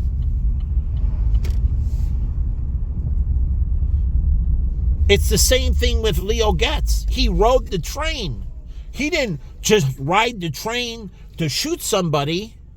He rode the train because he had to go from here to there. But this time, he wasn't going to get picked. And these are big black kids. And he's not going to get picked on. They're not going to rob him again. They're not going to brutalize him again. He's going to defend himself. And so I give you the Hispanic thing because that's exactly what he told me. And I had a little Hispanic busboy that walked down Orleans and Oak right here. He worked over here at Carmine's. And these black kids mugged him. Took his money. He gave it to him. He was like, okay, here's the money. And do you know what they did? They beat the shit out of him anyways. And he told me the story. He's like, yeah, they just kicked the shit out of me for the fun of it. They got all my money. I told them I gave them everything. And they said, and they did say to him, I'm just kicking the shit out of you for the fun of it. My friend Mark Schenkel, he was in Cleveland with his other friend, 2 people in the car as a witness, 2 black guys illegally jaywalk. Mark stops. Okay. And then they started flicking him off and saying all kinds of insults to him. Well, Mark parked the car, put it in park, got out of the car, and addressed them, and they almost killed him. Mark is very stubborn, and he doesn't take shit. The thing is, he doesn't have training enough to protect himself. He's smart, but he's also stupid smart. Meaning, he'll put himself and he will fight to the death. He has unbelievable drive. And I had to separate my roommate Mike Wynn from him because Mark will go till he dies. He is not going to stop. You can keep on beating him and he's going to keep on coming at you. So what happens? We allow jaywalking here. I'm against that shit. And those black kids put him in the hospital and they said he was lucky to live. His friend called 911. I don't know if they got him. But they beat him almost to death. The jaywalking black guys. And he stopped the car. He put it in park. He could have ran them over. They were right in front of the car. But they started flicking him off and saying all kinds of obscenities to him. And he wasn't going to take that. He didn't run him over. He could have. Smart would have just hit the gas and went over him. Meaning, now he would have been in more trouble per se, but then you say inciting. But he got out of the car. He didn't. He didn't want to run him over. He engaged him. And they almost killed him. As they said, he was lucky to live. Get the fuck away from me. Truly, they should go to jail. I don't believe in these. I never give to these people. Make no mistake about that. They should go to jail.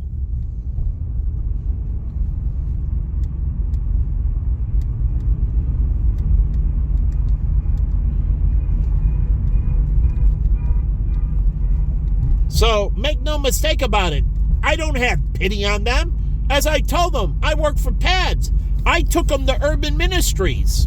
I called the Department of Health for them. I did all kinds of things positively.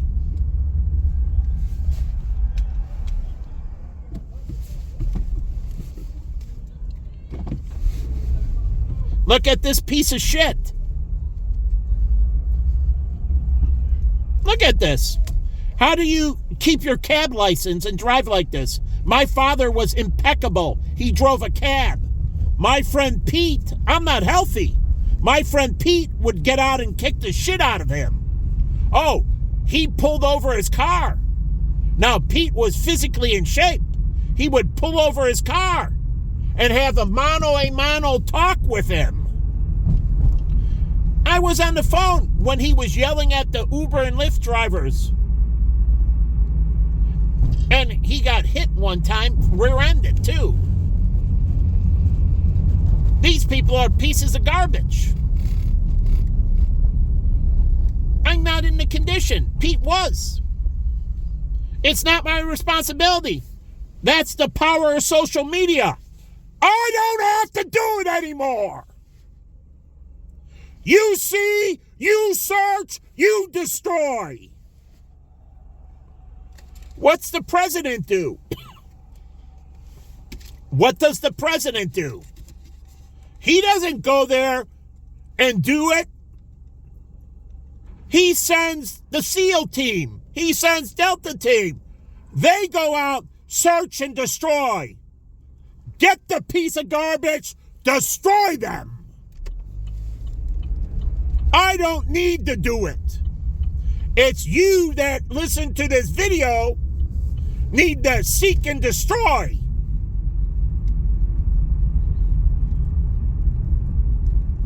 Not my responsibility. Your responsibility. You're the filth. You're the disgrace who want to get into heaven. You better seek and destroy. That's your responsibility. Principal agent, as Trump said. He's the principal. He sends the agent out to represent him. Kick the shit out of this guy. Right here. So they seek and destroy him. I don't need to. It's all on video testimony. Here, let's look at the scumbag.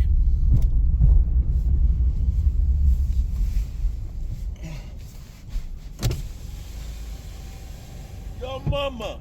Your mama. Fuck your mama. I'm going to fuck your mama again. Yeah. Fuck you. Yeah. You're going to die soon. There you go. He says, fuck my mama, give me hand gestures. Piece of garbage. That's typical black people in Chicago. Pieces of garbage. Truly.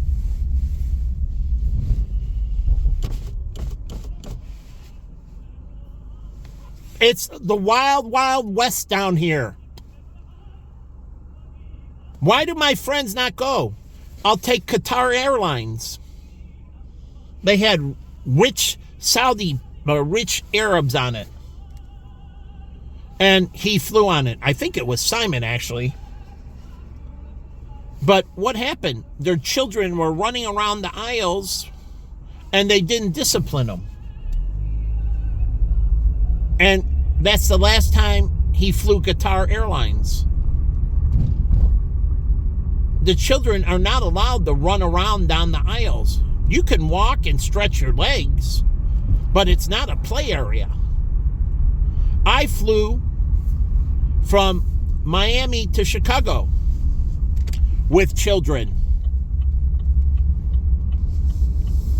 And they sat next to me, boy and girl, young, and their parents. This is when the Asian girl, and this is a problem with international flights. You know, restrooms and that, they have to have badges on them when they get on the plane that the flight attendants know what languages they speak. They must declare what languages they're fluent in. If not, it's a felony. And they need to get a band with an RFD so the flight attendants can see it on the food cart. So they know getting on, you have to declare your language getting on a flight or a train. And you get an IFD tag. They put it on your armband that identifies you and your languages. So when you walk to the washroom, the IFD tag changes it. And it says in Chinese, restroom or bathroom, ladies' room. But what happened, I was entertaining them sitting at the back of the plane. Their two parents sat in front. They were great kids, truly. Sitting there, we had great conversations. They were very attentive, highly respectful. And their parents were smiling, and they were sitting in front of me to the right. And the stewardess, I was on aisle 2, and the stewardess was a black lady, light skin, and she was super nice. And we, struck up conversation in that because I was, sitting at the back. And in front of me, an Asian lady with an Asian guy. The Asian guy spoke English. And he translated for her and said she needs to go to the bathroom. And she said, okay, tell her the bathroom's straight at the back of the plane. Well, she went to the back of the plane, but not to the bathroom, which was on the side. She tried to open the hatch at the back of the plane. Now, she was banging on it. Now, was this an act of terrorism? Because she could have played she didn't know English, and it could have been staged. But what happened? The flight attendant saw her, and she was banging on it, trying to get the door to open. And the flight attendant screamed, "Wah!" And then once she screamed, she sprinted. And she grabbed her, physically grabbing her, pulling down her arms. I watched the whole thing. And telling her, "What are you doing?" And guided her back to her seat and sat her down and then buckled her in and told her, "Don't you move." Now, time goes by, the things cool down, the flight attendant comes back and apologizes because the flight attendant could have escorted her to the restroom. She hadn't to do anything immediately. She could have escorted her to the restroom because she doesn't speak English. She just assumed she could read English. But she came back and she wrapped in a white napkin and presented her with a bottle of wine in that and apologized, and the guy translated. But again, we don't know if it was terrorism. Because, again, you just assume. But I don't know if the back hatch had a window.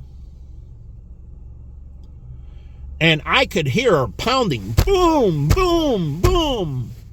It was really loud. So, again, it could have been possibly terrorism. And I'm telling you this because that's why I don't accept sorry. A lot of terrorists, a lot of people doing very evil things apologize. I'm sorry I bumped into you. I'm sorry.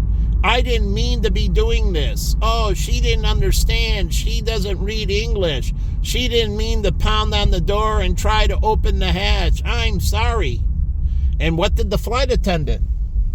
Immediately took it as, I'm sorry, and made apologies and amendments to her and everything else, and we landed. But was it or wasn't it? That has to be investigated. You just can't take things as it tells you in the Bible, the wolf in sheep's clothing. That's what sorry means. I hate sorry. And you try to make it as it's okay. And I've watched these people my whole life get away with doing very bad things and saying, I'm sorry. They weren't sorry. They were sorry they got caught. It's sorry that it stopped their action, and they went about doing it again. I watched when the 7-Eleven, which had an Arab guy on Kimball, and they used to raid the outside soda. So this is a flash mob of white people. But unlike these black kids, I put an end to it. I went along with them. And I watched. I didn't participate. But I did watch, and I didn't stop it. But I didn't know exactly what was going to happen. And I guess they did this a few times. And the merchant would have all this stuff outside, soda, cases of soda and everything, right outside the 7-Eleven during the summertime. And they would come in with a bunch of kids, overwhelming the clerk at the register. The kids, he's watching kids in the aisle, kids are buying things, and they were. And they were cleaning out everything outside, stealing everything. So I told them that they were doing this. No one knew. I went in all by myself during the day, and I told the merchant, I work for businesses. I had my own paper route, my own news. I worked in a newsstand selling papers. I would come up, read all about it. I truly said that stuff. To sell more papers. The more papers, I could make extra money. So I hustled. And I told the merchant, now this was a Pakistani or whatever. I told them, you can't put things outside anymore. I said, they're getting you really busy at the register and having people in the aisle. They didn't steal stuff in the store. They only took the stuff that was outside. They didn't do anything that he could see. And so they would steal a bunch of cases. They didn't steal all the cases, but they would steal a bunch of the cases and then gone. By the time he took inventory, and probably didn't do it on a nightly basis, they figure out it's gone, and it happened multiple times. Well, I told them. And what happened? I came by the next time. Next day I came by, they had nothing outside anymore. All that soda got moved inside the door, and all my friends stopped doing it. And they were my friends. But they stopped doing it. I'm about saving souls. So I think of ways of stopping them, of making it hard. Just like at Baja Beach Club. I don't want to fire them. I like the employees. I never wanted to fire people. And when I did, I figure out how I screwed up with the security system. Oh, believe me. So I could do drawer audits and change bartenders. I did all kinds of things and getting more sophisticated. Why?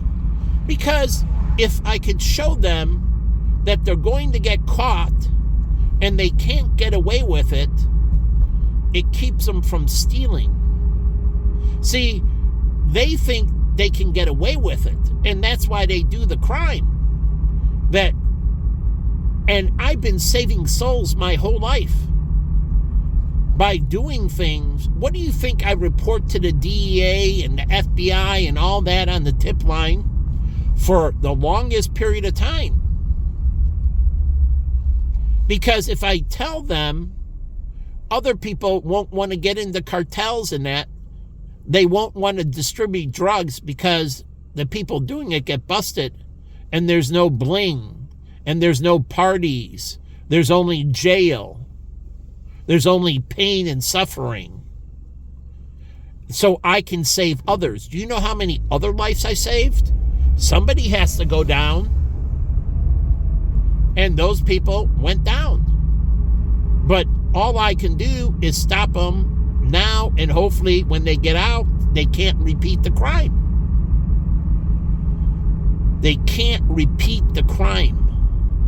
So when they get out, there's no going back. The gang isn't around. They're gone. There is no Latin disciples.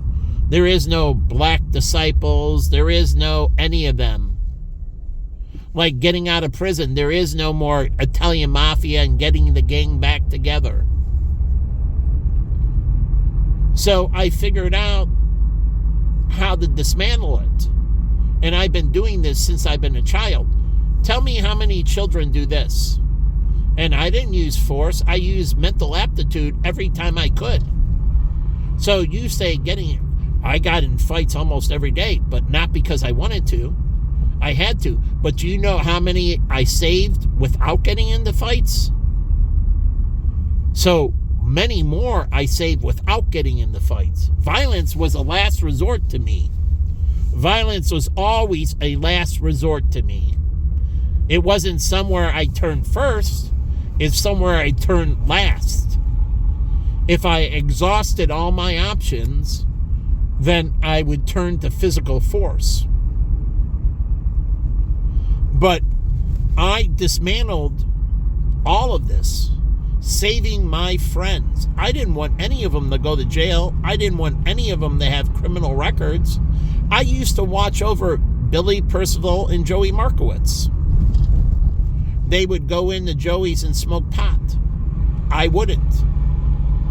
And I would watch over them. Just like I did the Toblers on spring break and that, going in and out of the hot tub to the pool because it's hot and cold and you're on X. And, I was worried about them having a heart attack. And so I sat on the balcony just like I was with Tommy Rice in the hotel room when he was coming down and he hurt his knee. And I stayed up with him all night because he was all wired. And I just stayed with him. And I kept on telling him they're not coming, but he kept on looking out the peephole, the door, and kept on looking out the window. He was extremely paranoid and walking back and forth. But all I could do is reassure him and stay there. And I stayed calm on the bed, and I reassured him, and eventually he calmed down. Now, the thing I realized is he hurt his knee because of dehydration. So I should have given him water, but I stayed up all night with him to make sure he's okay. Just like I watched over just like I used to watch over Markowitz, just like I watched over the kids on the fence drinking alcohol and everything. I used to watch over them. I used to clean up the fence line with all the broken glass and that from their bottles, all those older kids. They didn't know, but I was watching over them, talking to Dick. The park should have stayed open late. They should have kept the lights on in the park. If they kept the lights on at Patrick Henry, you could see everybody on the fence line. So I do believe in street lights. I do believe in well-lit areas. And if they kept the lights on in the park, this is why I come up with continuous energy and efficient bulbs and everything else. I don't want the lights to go out. I want it to be done right. And I come up with cheaping energy and everything so safety can improve. But also, I'm worried about light pollution. And I learned from Tucson, when they put up the Kitt Peak Hotel, they had to replace the lights in the city of Tucson. So they were low emission, not turning them off, but adjusting them. So when they hit the ground, they don't bounce. So low emission lights don't set out.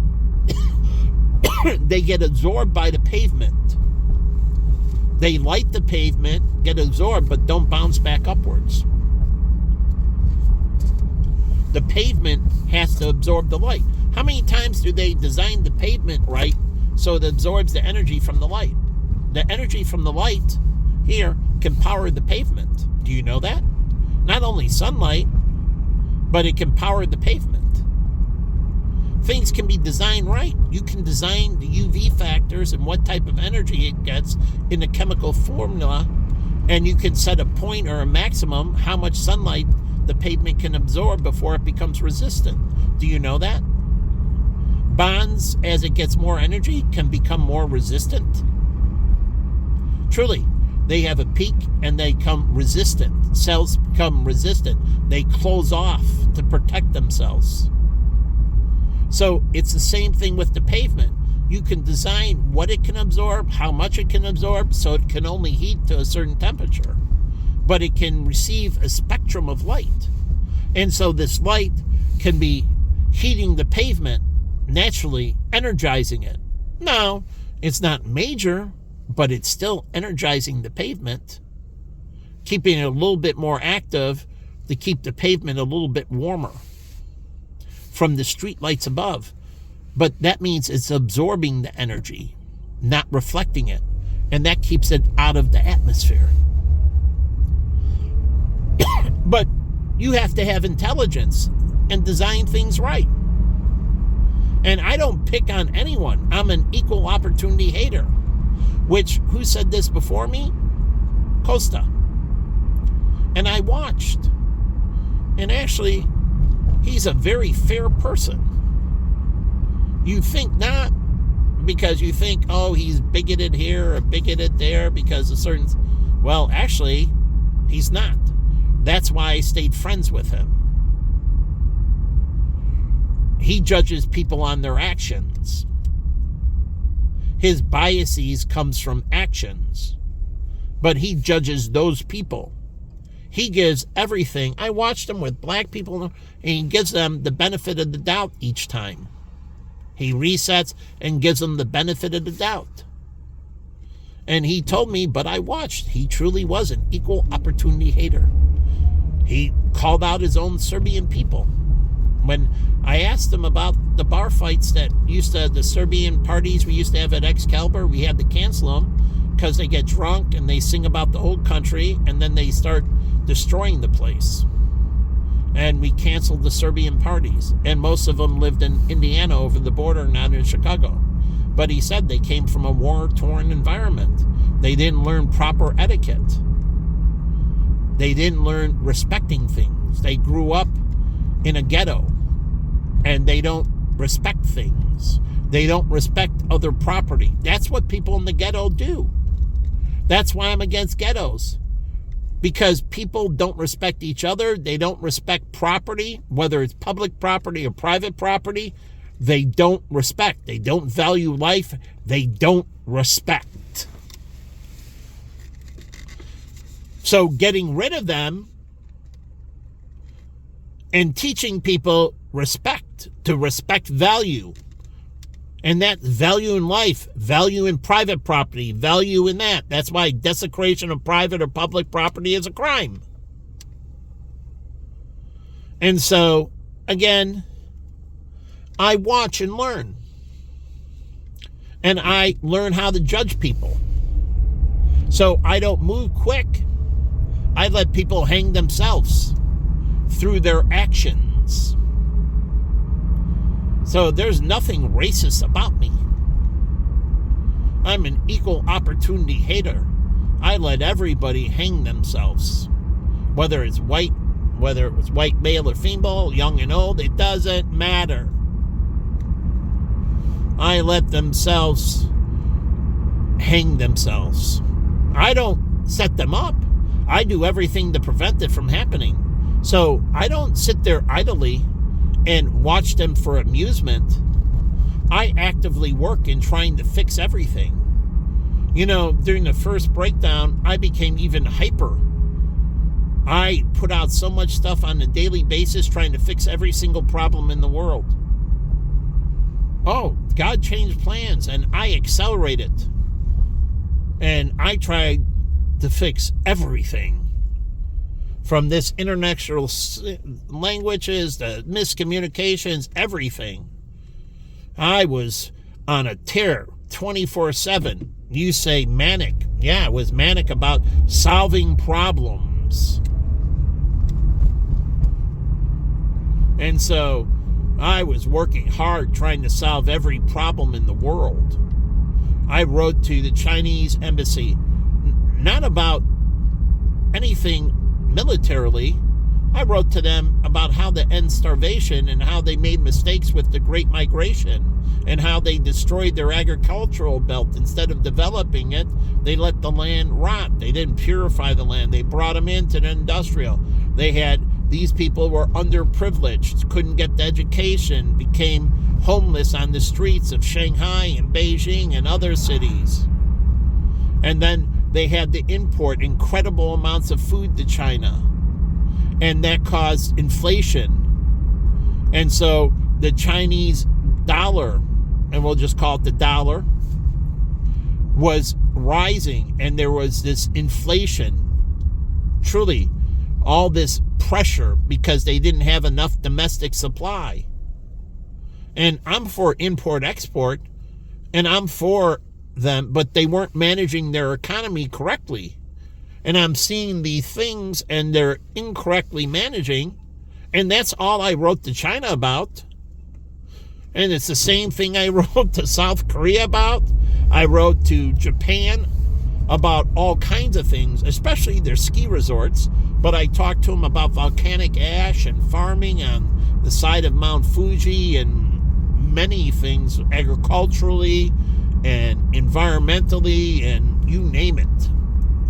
And I wrote all over the place, trying to solve problems in Russia, you name it. I was trying to solve every problem I could get my hand on. It didn't matter here or anywhere else in the world. And I think I sent them an incredible amount of great information. But nothing that violates national security. Zero that violates national security. It actually enhances and stabilizes the dollar. We have trade partners. If China takes a downturn, Brazil got destroyed. Brazil would have never happened. Do you know that? If China took the information and implemented, they would have never had an economic downturn, slowdown, truly. It would have been very minimal, if at all. It would have been more of a continuous boom. And Brazil would have never lost over 50% of their valuation of their markets. And they wouldn't have had incredible poverty because they were China's their number one trading partner. And when China took a downturn, and not an incredible downturn, but a small downturn, but that small downturn destroyed Brazil. Because that small downturn, when you're talking 1.4 billion people, if China sneezes, because they're intertwining, because they do so much importing and so much exporting and importing, because they import scrap metal and everything to make goods that they export. So they were the largest importer, and they get so many different resources, plus fuel. They get biofuel from sugarcane and many other things from China. Oh, they buy a ton of biofuel from Brazil. So they import agriculturally, they import scrap metal, they import energy to who? China. And so I was trying to save from 2008. I didn't want the downturn to happen. I lived through 9/11 when I got into financial services, and they closed down because of 9/11. all the tax shelters, and I was working for Tim, and we had this deferred compensation, but it was all legal, good, tax opinions, everything. It was in the Virgin American, it was offshore, but in the Virgin American Islands. So the reason is it's within U.S.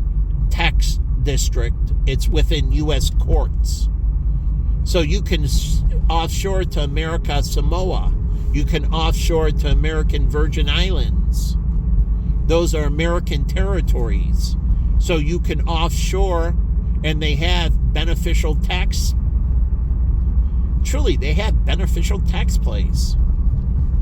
And we had something in the American Virgin Islands. It was purely legal. I went to it. I know a lot of high-end estate planners and everything else.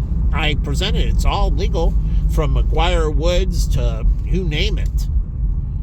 And all these, it was legal. All of them went over it.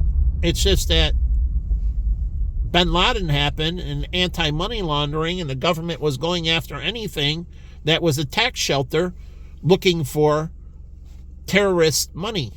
And they found a lot of criminal money. They found from, you name it, organizations, all kinds of money laundering for drug dealers and everything else.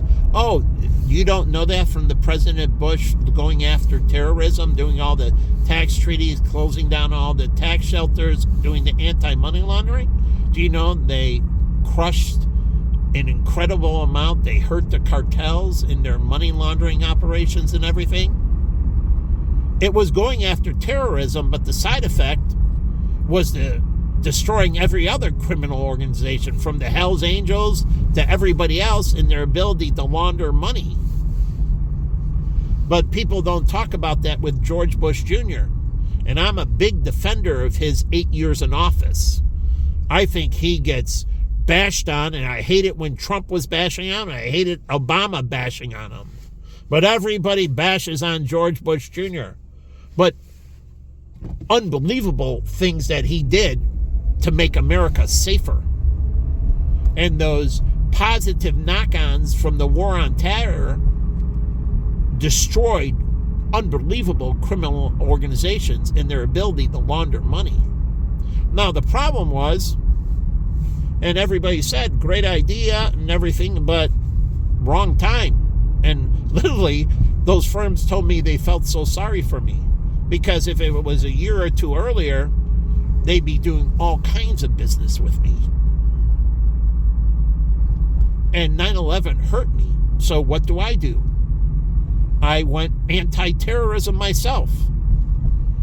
And I started writing in and coming up with things to destroy terrorist organizations, to destroy criminal. I picked up my pace even back then. Jen doesn't know a lot of this, but I wanted to destroy them as they destroyed my life. So I wrote in to a lot of government and shared a lot of things. And so I've been studying this my whole life. And I'm all about destroying evil. Evil has done me so unjust. It's unbelievably how evil has hurt me since I've been a child, from molestation to everything else. And so I am unbelievably anti-evil. And so, as God knows, if you're doing something wrong, I want to destroy you. That's why I told the LGBTQ from the beginning, you're not my friend. Bo knows that. I told him my standpoint is I'm against your sexual behaviors. I am not your friend on that standpoint. But he accepted, and many others did, even Sylvia, who's a friend of mine. And multiple times I told her, I am not with you in this aspect. I'm in it to end it. And so I've never lied to them, never will. And as she said, I'm not a client, meaning she's not a client of mine anymore, but she said, you're a client of mine for the rest of my life. I trust you unquestionably. But I would never lie to her. And she was moving money to me. And I went against her stance. And I reconfirmed it multiple times. I'm not the wolf in sheep's clothing. I am dead honest. My clients know exactly where I stand. I don't hide anything from them. So, if you're going to do business with me, we're going to do business honestly. Straight up. I expect people to be that way as I am to them. I expect them to be to me. What do you think God does? He expects you to meet him eye to eye. Meaning, as he is honest with you and lays out everything, he wants you to be honest back. That's the thing with Cain and Abel. And he asked Cain, where's your brother Abel? And Cain lies. God already knows the answer. But Cain still lies to him. And that cemented it. Cain didn't repent and tell God, I have greatly sinned. I killed my brother Abel. I ask for your mercy. I beg for your forgiveness. I made a mistake out of jealousy and greed. I want to repent, Lord. Please. I beg you, please forgive me. What can I do? How can I atone, Lord? Show me the way. That's what I always did. And I take communion dead serious. And before I take that wafer or that grape juice or wine, I don't care. I have a little bit of wine too. But I repent. I cleanse myself. I can't take the bread and take the blood of Jesus filthy. I have to repent and atone, and then I have to carry through on my actions. And I always try to carry through. I even told small group, sometimes I thought I was doing too much gossip or idle chat that wasn't productive.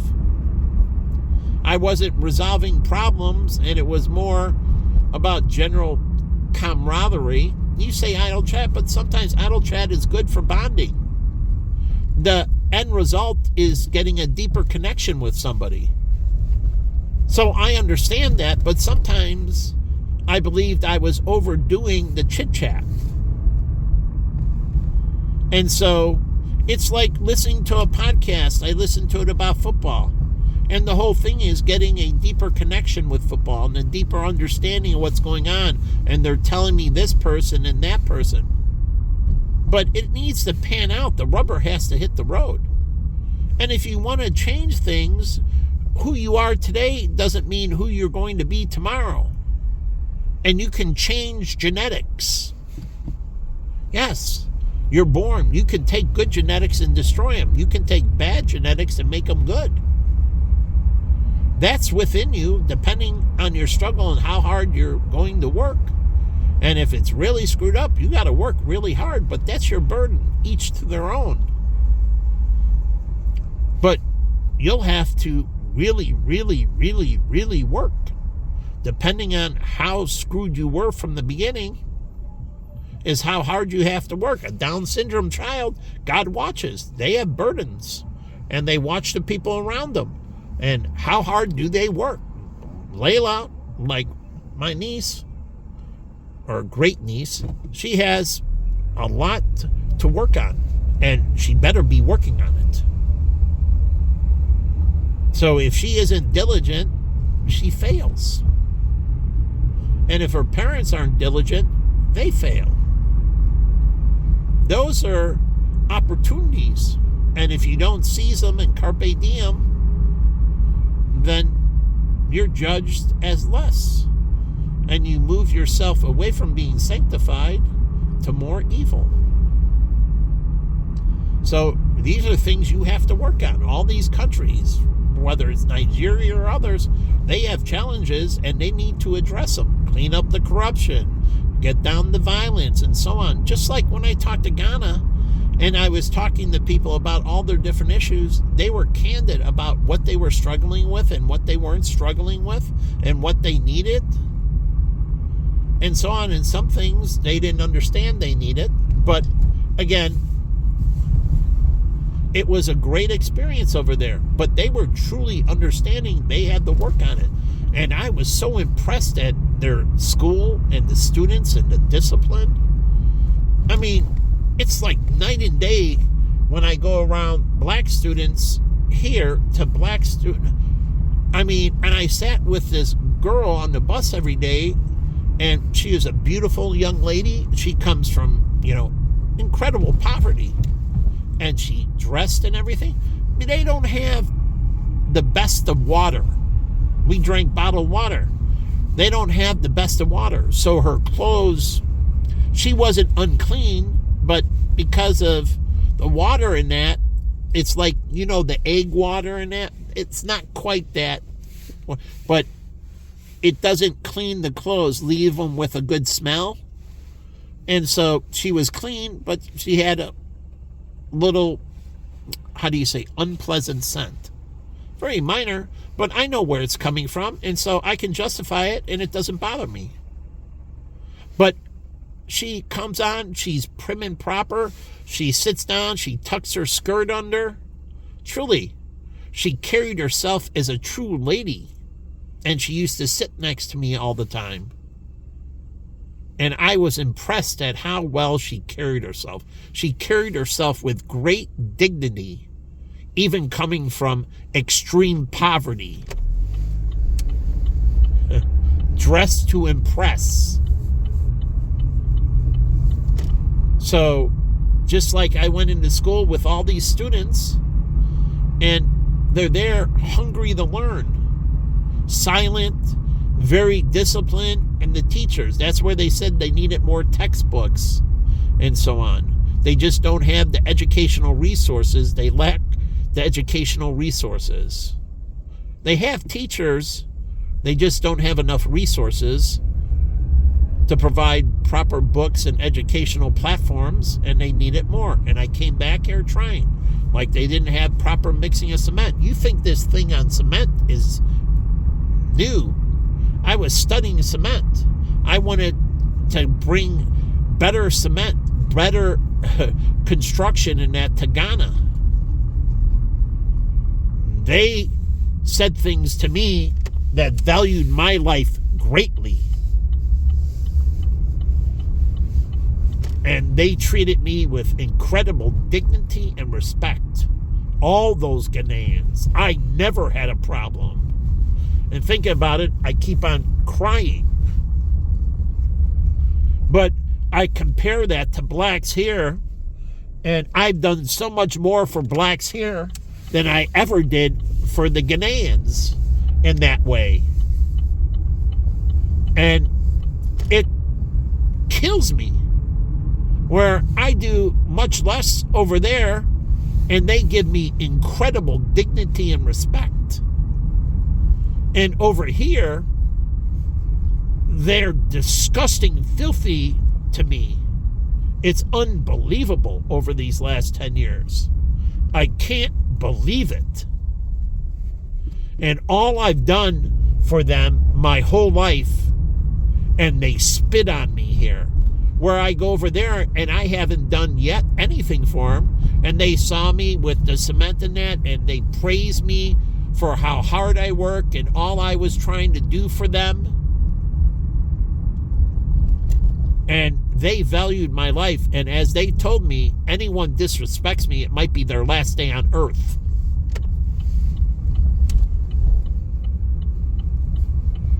And they lived up to it. I get in an internet cafe all the time. And what happens? They move over. They welcome me into the cafe. They move over. They clear out an area. And I talked to Jen here because the person that sold me my chip didn't sell me a chip correctly. I bought an international chip that didn't work in Ghana. They told me it did. The person here. I paid for it. It didn't work. So I would text Jen from the cafe every day. Or when we were in a Tibaboo. And they were super good to me in the internet cafe. And all I'd be telling her, upping on her day and that, and she stayed up late to talk to me because of the time difference. And she even said for my missionary thing, she said, why didn't I just send out letters raising funds for my missionary trip? That's what Kaylee did. She said, send out letters to your friends, tell them you're going on mission, and if they would support your mission to Ghana. I didn't know that. Jen knew that. I didn't know you can send out these letters. They didn't have a missionary platform. And then when I got involved in Susan G. Komen for breast cancer, they had that in the platform where you can send out emails, and I think you might have been able to generate letters and do envelope stuffers and other things. I don't know how robust the platform was. But again, they were super good to me. I'll never forget that. So I love them, and I hate, and every day I hate them, black people here in America more and more and more. For 10 years, they're just filthy, disgusting pieces of garbage. I watch these people that don't have any of the opportunity that these people have here. They're handed unbelievable opportunity, and they're garbage. Where here, they don't have shit, and they're incredibly good, and they're working hard at trying to get better. And I believe in that country, and I believe in those people. They impressed the hell out of me, and I can't say enough good things about them. Truly, yeah, they could do things better, but they were trying. I mean, incredibly trying, and they were helping the Ivory Coast and the other nations around them, trying to get their stuff in order, bringing down their corruption, bringing down their violence, and they were actively trying to make the countries around them better. But they weren't allowing it to spill over into their country. They believed in strong sovereign borders and keeping their country very anti-violent, very anti-drug, very anti-LGBTQ and all that. Truly, they didn't want any of that. And so they said they're very strict with their immigration, with their borders, making sure they don't bring in a bad apple. Now, here's a impoverished country, but they grow up with incredibly violent things on their border all around them, and they know if they let them in, that bad apple will start doing it over here. Like when we moved the Scattered Site, as the black girl wrote the book, which I don't know the name of it, or I tell you, but when they broke down the projects, they scattered the gangs all over the city of Chicago. And turf wars broke out because they put them in other places where there were already existing gangs, like between Hispanics and blacks and all that. And Chicago became the murder capital. So I believed in getting rid of the ghetto, but what did they do? They didn't clean it up before they broke it down. You got to break them first. New York, they were doing that and going and trying to turn them and threatening them. They knock on the criminal's door. Hello, Mrs. Johnson? Yeah? Nice to meet you. We know your son is part of the Black Disciples. It's a street gang, and we'd like to talk to him. And they basically say, we know you're involved in gang activity, and if you don't change, we're watching you, and we're going to put you in jail. So here's our card, and we'll give you a pathway to diversion, to get out of the gang, to find a job, to get your stuff back together. And one New York police officer, he went even further, and they set up these trailers, these remote trailers right in front of the project. And the officers were right in front of the project in New York with a show of force. And they were door knocking on all the criminals and telling them, we know who you are. We know you're involved in these activities. And here's the card.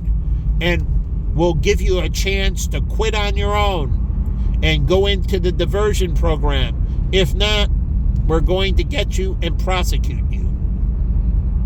And so what did the one do? He had invited the family for Thanksgiving dinner in the trailer that the police set up. NYP set up dinner in the trailer for Thanksgiving and invited this one kid's family that was involved in a gang, all their family, the Thanksgiving dinner. And that kid changed. You can grab the article. They wrote about it. But the kid took the opportunity to leave the gang, and he sat with them. And I don't know. I know they were black. I don't know what color the officer was. And they had Thanksgiving together in the police trailer.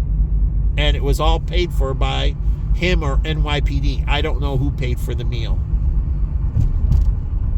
But he wanted to give them a good Thanksgiving. And so the article said it was, they had lots of food and they had a really good Thanksgiving.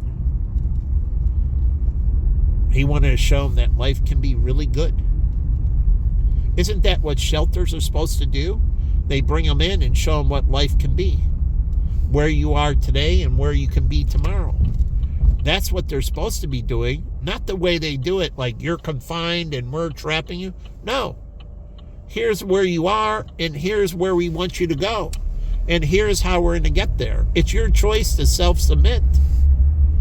But they're supposed to be doing a presentation and welcoming you in with a free meal and everything, and doing a presentation to them. PADS, Salvation Army, Urban Ministry, Pacific Gardens. Truly, like Sheldon and his thing in the Big Bang doing his PowerPoint presentation with Penny. Not the same type of presentation. But the point is, they're supposed to be doing a presentation and telling them where they are and where they can take them and how they have these different resources. They'll address your medical issues. They got to get them on Weight Watchers. So I'll go by Pacific Gardens, but Pacific Gardens can offer Weight Watchers or other weight management programs. They need to do that. They need to help them get healthy. And they can have a gym. They have a gym. They can offer aerobic classes. They can have people come in there and teach yoga and meditation. Truly, yoga, meditation, helping them. Forms of strength training, starting off with kinetic training. Kinetic training, you don't need weights. You do push-ups and sit-ups. Who did this? What's his name? Herschel Walker. He could do this and teach kinetic training. He did it through push-ups and sit-ups. And that. He has a great workout program, no weights. And this is how you can get the poor strong. So he can go in, Herschel Walker can, go into Pacific Gardens and teach them how they can do these exercise regimens to get them strong. Truly, using just gravity and their bodies. And basically, you use these holding like a push-up. You hold it midway. You hold it all the way up. Not lock out. You don't lock out because that hurts the joints. That puts too much pressure. But you hold it on the top side, slowly going down. And then before you touch the ground, you just hold it there in a pause.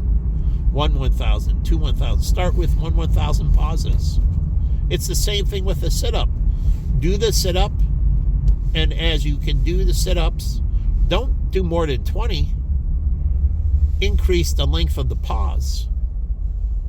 So don't go all the way down at the bottom. Squeeze at the bottom.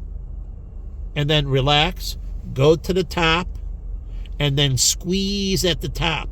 5 seconds at the top. 1 1,000, 2 1,000, 3 1,000, 4 1,000, 5 1,000. And then slowly lower yourself down. That's anti-gravity controlling. Don't use momentum up and down really quick. That's momentum. You can use it to start. If you need a little sway and momentum, that's fine.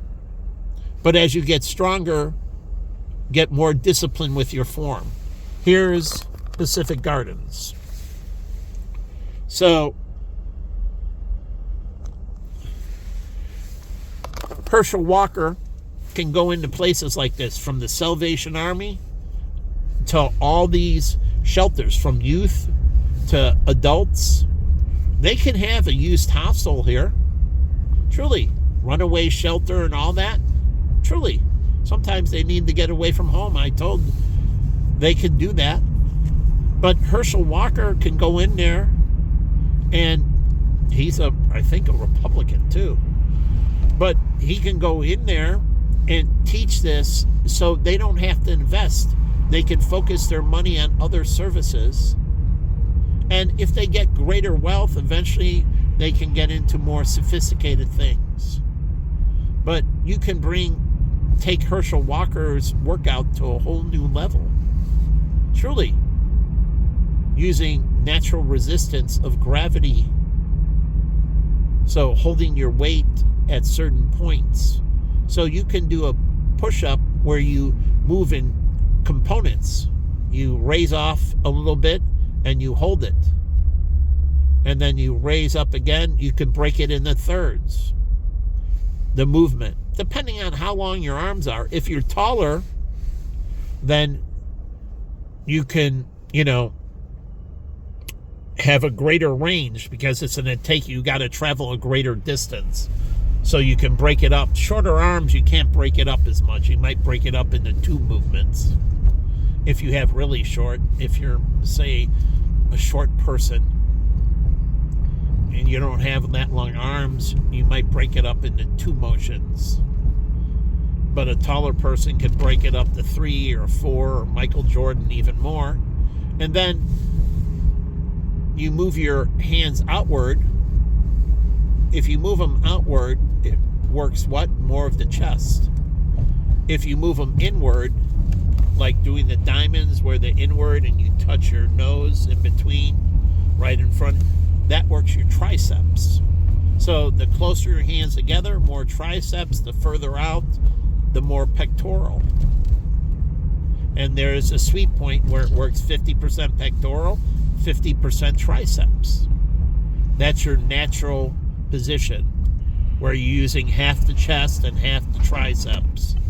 That's your strongest position.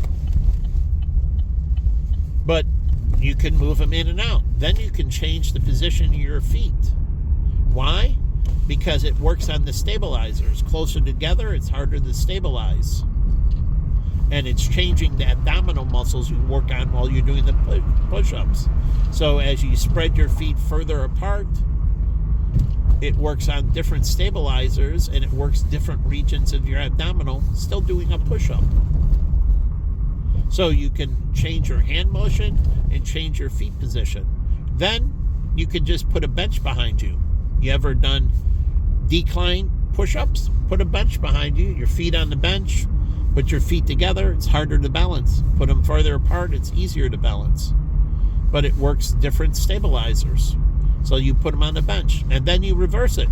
Put your feet on the floor and your chest on the bench. So now you're doing incline push-ups. And then put 2 benches beside you and your feet on 2 separate. You have 4 boxes. And now you're doing the deep in the middle, and you're working really deep into the chest muscles. That's not about triceps. It's about chest. And you put the boxes further apart, and you can put them far out as you can stabilize yourself and focus and go deep below where you normally go, where the floor would have stopped you.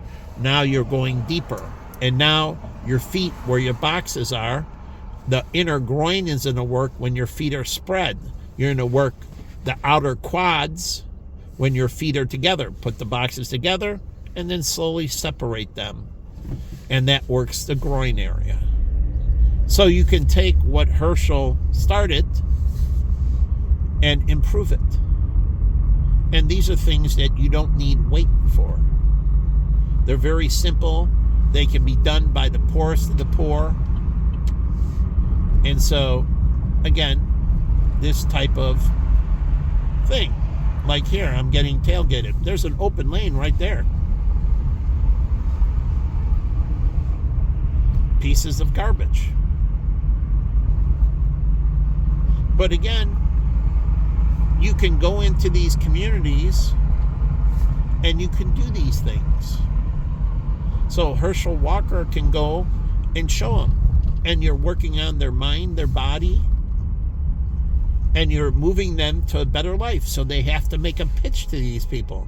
See, these people think you're going to sell them out, that they're losing something, not gaining something, but teach them that they're gaining a better life. They gain respect in the community.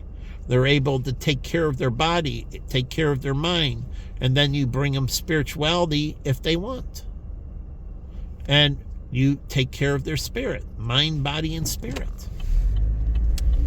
And so they can do that at Pacific Gardens, Salvation Army, Urban Ministries. And they can do this from the young to the old. They can have a nursery at Pacific Gardens, and they can get an orphanage going. They can work as Pacific Gardens can set up a foster program and pre-qualify different people in the community to be foster parents. And Pacific Gardens works with the government to self-regulate, and they screen and work with the foster parents. And then they can work with adoption services. And then they can have a natal care for orphans that have, or parents that have their children are born with certain addictions or disabilities. And they can work with them. That's what Julie Cho was doing, and she was doing it with Breakthrough Ministry. And she was trying to set up their health and everything. And I love Julie. And she was trying to work with Urban Ministry to set up their health care.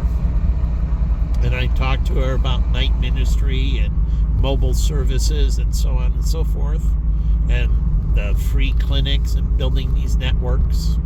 So I don't know what Julie's doing now, but I love her. She's a great lady. I wouldn't love her if Julie, I fell in love with her a long time ago.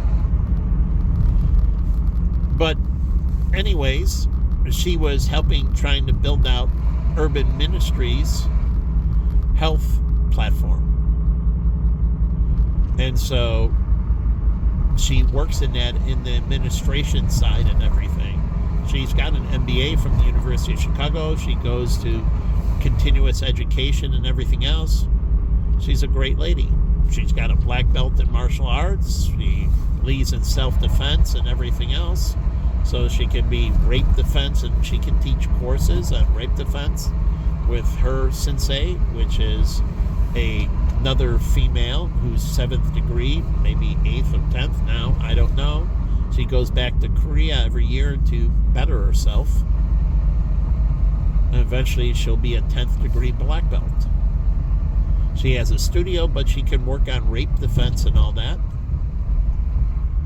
And, giving people security, that people that have been in traumatic situations, people that have been raped, teaching them self-defense. So working with the different networks that deal with people, whether it's children or adults that have been raped, helping them, teach them self-defense to defend themselves from sexual predators. So again, she can do that.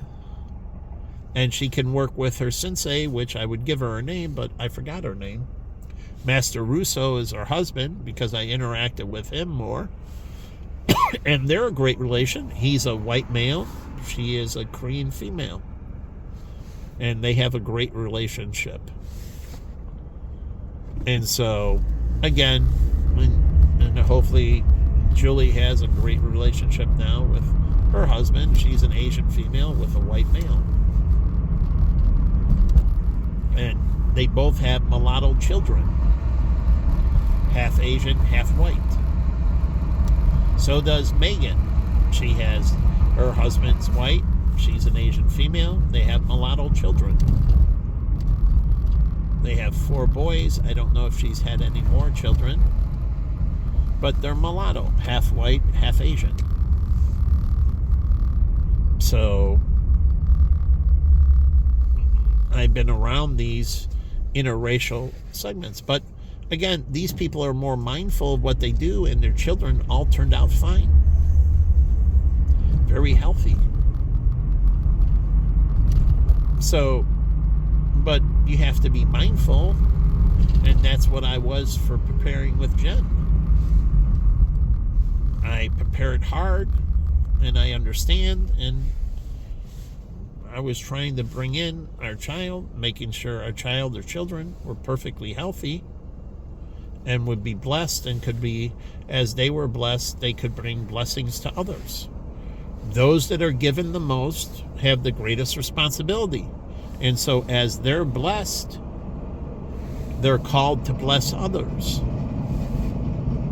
And so as I would have blessed my children, those children would have had to bless others because they were born with an advantage. And so God looks like, I used to tell my friend Austin and all these kids, it's not where you start, it's where you finish that matters. It's what you do with, and if you're given a lot, God expects a lot from you. So you're given a lot, like I told my friend Austin, you're given a lot, God expects a lot out of you. So, and if you don't, then you fail and you condemn yourself. So Roots Pizza, I like. The last time I saw Sylvia, we went to Roots, but not this one, but it's got good pizza. I talked to her about getting into the dog market, you know, different clothing and other things for dogs. She's a great lady. And this is OK Cleaners. I keep on going by Jen's place, but I used to meet with Matt Buckus, God rest his father's soul. His father was extremely nice when I met him. We used to go to a little restaurant right up here, and we meet and talk, and we were talking about I Play Clean. And I told them about spinal taps, and that now they can be done, and basically needle net, they don't feel anything. They take a little bit of fluid, but it can go back more than a year with biomarkers to see if they've been doing any type of things. I said, you need to move into taking spinal fluid. The hair and follicle goes back, like that kid with the really long hair, that quarterback. You get his story.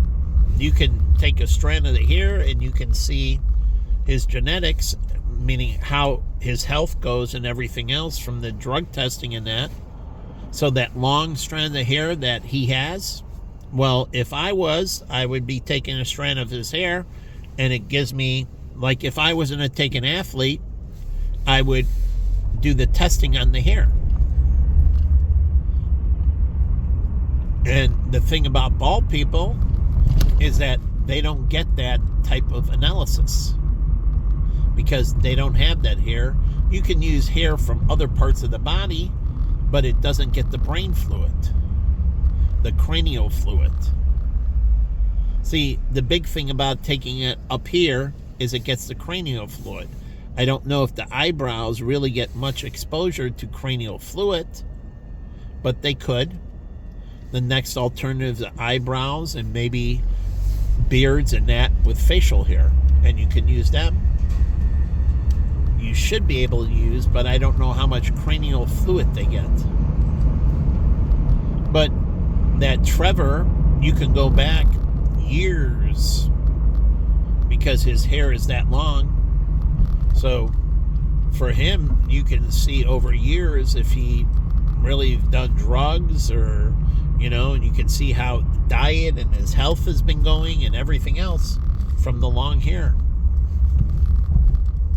And this is the funny thing, women with longer hair, they can do testing of the strands to analyze the changes in their hormones and everything over a long period of time. So women who have more hormonal fluctuations, that long hair gives them greater analysis. And so you can see what's going on with them without doing a blood test. You can see, and then that gives you grounds for a blood test to do more deep dive into the information. But what you're looking for in the hair gives you the precursors, and then you can do the deeper dive with the blood. I'm not against blood analysis. I'm just for finding the proper things and know what you're looking for. And there might be things you discover otherwise, but again, the hair gives you this history. And so you can take that long hair and get the history from it. Those long beards, or truly, you can get a lot of history out of it about them and their food and everything else and their hormonal. And so, again, there's lots of tells. But I like using it for the benefit. But again, he's giving away a lot of information. And so that information gives all kinds of mapping on him. But this is why I believe in access to labs, right? Why things need to be approved. Why the United Nations needs to be what it is and oversees this. This is why I talk about our CIA and all that, and our military intelligence being highly ethical in that. Because we want China and Russia and others to be the same. And we don't want people to go rogue. It's bad for Russia. It's bad for China. It's bad for us. The Taliban wasn't good for China. China started having bombings, as I pointed out with the rail station and others, terrorist actions within China. And Russia has had immense different terrorist actions within that. So they don't want people to go rogue or off reservation. So it's in interest of their own security. So I don't understand Putin, the Russian Congress. They can take control away from him. I think they can get a supermajority. I know they have a supermajority, and they can take power away from Putin. Now, the whole point is, if they make themselves ethical and they can trickle on down, then if Putin does anything to negatively retaliate, then they can crush him. But they can make him or force him to do things ethically. So I'm wondering what's going on with the Russian not parliament, but Congress. I don't think they call it a parliament in Russia. But again, I'm waiting for those Russian people to do the right thing. I was happy when the Cold War ended. I was all for Reagan and what he did. I liked Boris Yeltsin. I really did. I thought there would be these great things for Russia. I like Sergey from Google. He came from Russia. I thought there was going to be an incredibly bright future. The space program, we were going to work together, and corruption. The reason we cut it, because they stole all the money. All the corruption in Russia. And what happened? They didn't further their space program, and that didn't further technology because they wanted to go out and buy wine and caviar and nice houses and cars. And they blew it they could have got that all on the back end. But the corruption in Russia killed the collaboration between the United States and that, because they embezzled unbelievable hundreds of millions of dollars, actually. And all that technology would have been shared with the Russian people. It would have been joint. It was a joint program. All that would have been shared with Russia equally. And I was for this, and I had great hopes. I have a lot of Russian friends. I have a Russian friend that I went to school with at University of Arizona who was becoming an economist. His dad was a big wig in Russia. Big, powerful man. I forget his name. But he was super good to me. He wanted me to go to Russia and have lots of sex with Russian women. That's quite true. He would pay for the plane ticket and everything else, and he said, when we go over, you can go over to Russia and I'll take you around and you can have sex with as many Russian women as you want. This is this is 1997. But I didn't go to Russia. But his dad is filthy rich. And he truly meant it. And we would travel with a private bodyguard. And so, but he wanted to introduce me to a bunch of Russian women. So, again, he thought incredibly highly of me. And it was very flattering, but I said thanks, but no thanks. Not at that time. I had to pay for my stuff and other bills. He would pay for everything on the trip and everything, but I still had to pay for everything at home. And so I passed on the trip. But it was very appealing. There are a lot of beautiful Russian women.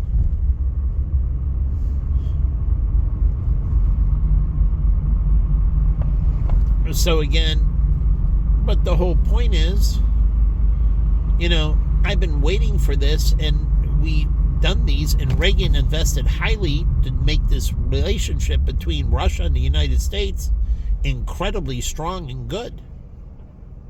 And I see the Russian people. I mean, I studied, you know why alcoholism exists in Russia? And this is a true fact. Because of the distilleries, it's easier to drink vodka than it is to drink water. Water doesn't get purified correctly, and the distilleries that make the vodka do the purification for the vodka, and so they drink vodka instead of water, and they end up with a lot of alcoholism and a lot of domestic violence and, you know, a lot of problems. They have a big problem with alcoholism in Russia, an incredibly big problem. But I found out, and it's true, and there's some published articles, that it's better to drink the vodka than it is to drink the water. The water will kill you. So the vodka will kill you slowly, the water will kill you fast. So I said, why don't those Stoli and all those plants that produce vodka, they have to distill the water anyways. Why don't they make bottled water and all that? Why don't they get into bottled water? Truly, they can get into it because they're going to do the purification anyways. So it's like Jim Beam and Jack Daniels and that.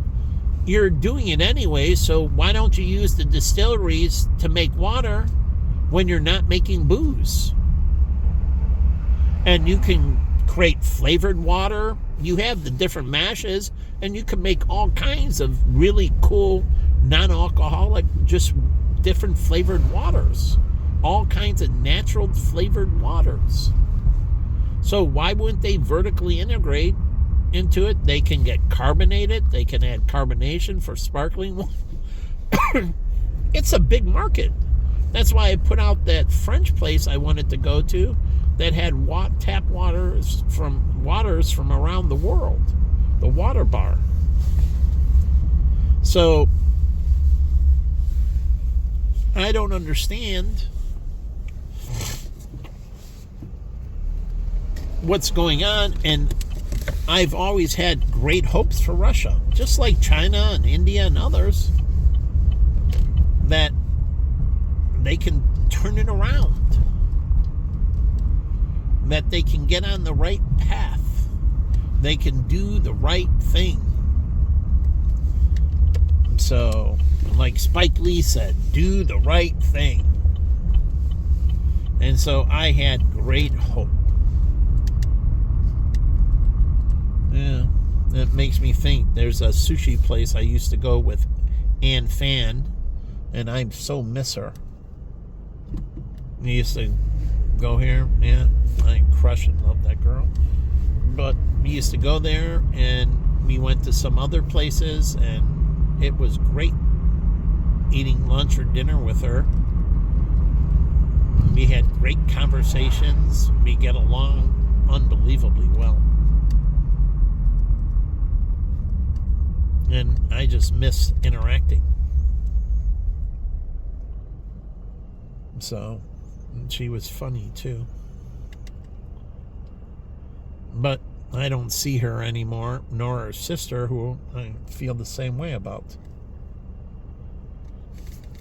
But again, here's a girl. She lives in Chicago because she grew up as the oldest child. She was the surrogate mother for her younger sister, Anne. And now she lives in Chicago, but she runs a ad agency in New York. So she's here 3 weeks in Chicago, and she could have expanded their Chicago market, but she ran the office. She could have opened a Chicago office for their marketing and did marketing for real estate firms. Not just for Anne, but truly developing a platform and doing marketing for realtors and real estate firms. But 3 days a week, 3 weeks a year, 3 weeks a month, she lived here. And then she would fly for 1 week a month to New York to see things on hand. So she did 3 weeks, she worked remotely, and she was a manager, and then 1 week she would be on site. So she ran all the New York people from Chicago. She ran them mostly remotely. My friend Dean does that for Abbott. He spends 3 weeks a month in Arizona and 1 week here at AbbVie, and he runs their technology platform. And so he lives in Arizona with his wife, and he comes back to Illinois 1 week a month. And he's on site 1 week a month. But the other 3 weeks, he runs everything remotely from Arizona. But again, that could be the foundation to open up an office in Arizona as well. And his wife, she works for Siemens, which is a German firm, as a recruiter. And she's very good. And hopefully she's over her health issues. She's a good lady. And her family in Bullhead City, they own motels. A motel or motels or small hotels. And so they're into the lodging business. But she moved back there to be around their family because of her health issues. And so it made it easy with her son and that. I convinced him to keep his house in the burbs here in Chicago and rent it. And then what did he run into? And we talked about, he met professional video gamers. And he was renting his house to these people, to these younger guys that were professional video gamers. And they were making a lot of money playing nationally and internationally in video game tournaments. Like, you know, the World Series of Poker? Well, they were having like the World Series of Halo. I don't know exactly what platforms they were on, but it was the same, like, those poker tournaments, Poker After Dark. Well, basically they were playing games. They could have had video games after dark. And it's them playing in tournaments. Like Poker After Dark, they're actually playing poker.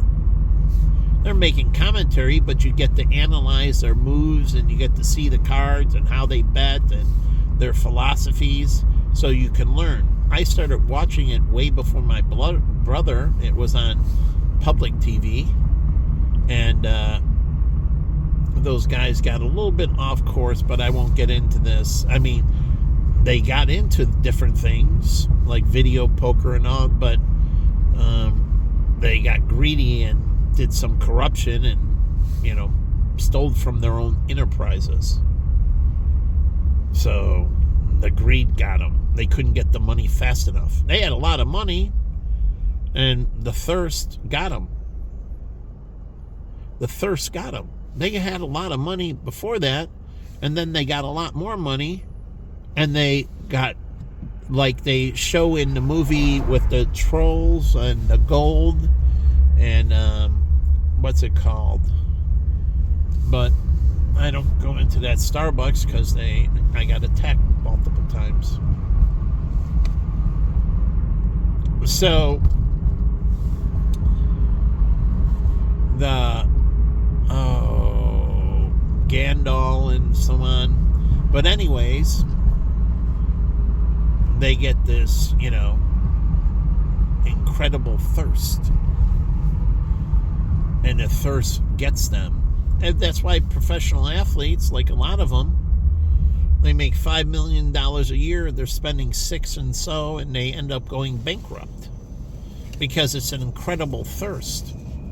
It starts pouring in, and they can't get enough of it. And they get caught up, and they're addicted.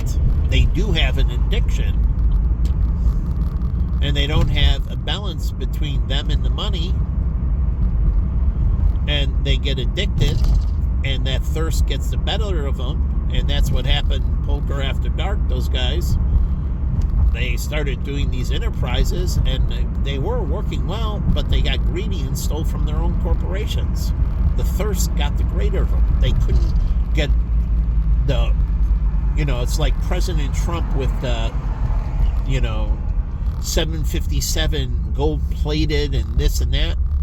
They literally couldn't get enough of it. And their desires outpaced the millions of dollars, and they were making millions. They couldn't get enough millions.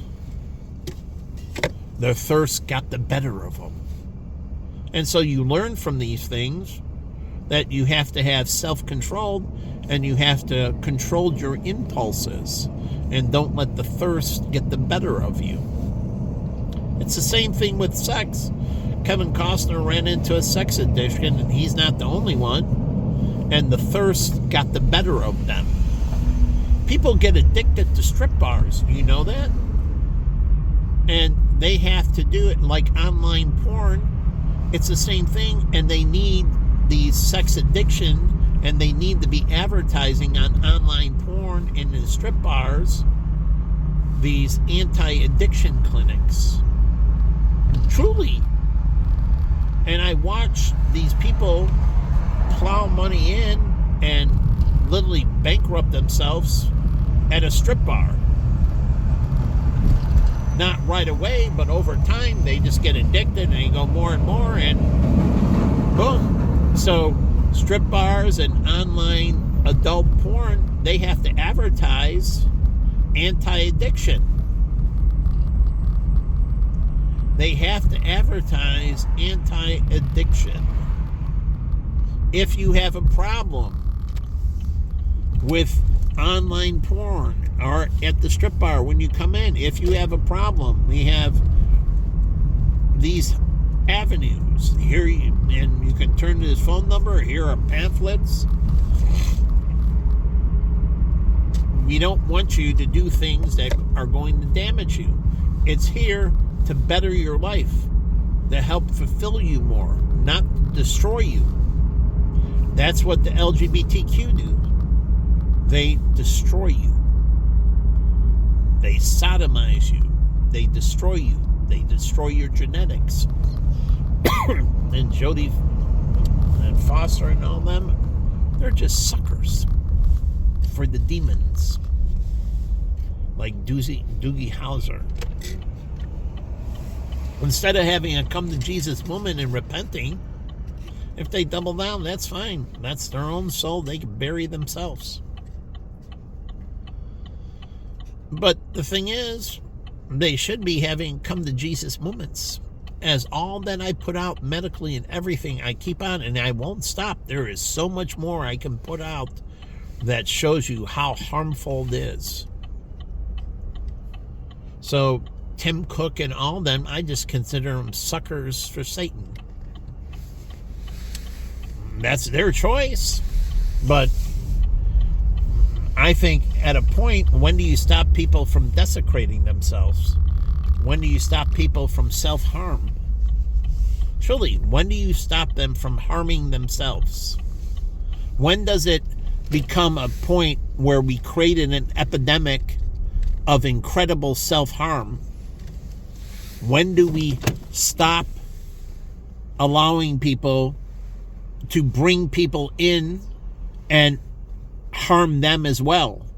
When do we stop them from recruiting others and bringing them in and harming them? When do we stop this cycle of self-harm? Like abortions, it's the same thing. When do we stop this cycle of self-harm? And in the United States, somehow we don't realize that, and there's a crossover point where something that wasn't a threat now becomes a threat with gay marriage and everything else. And now it's this addiction of self-harm, self-desecration.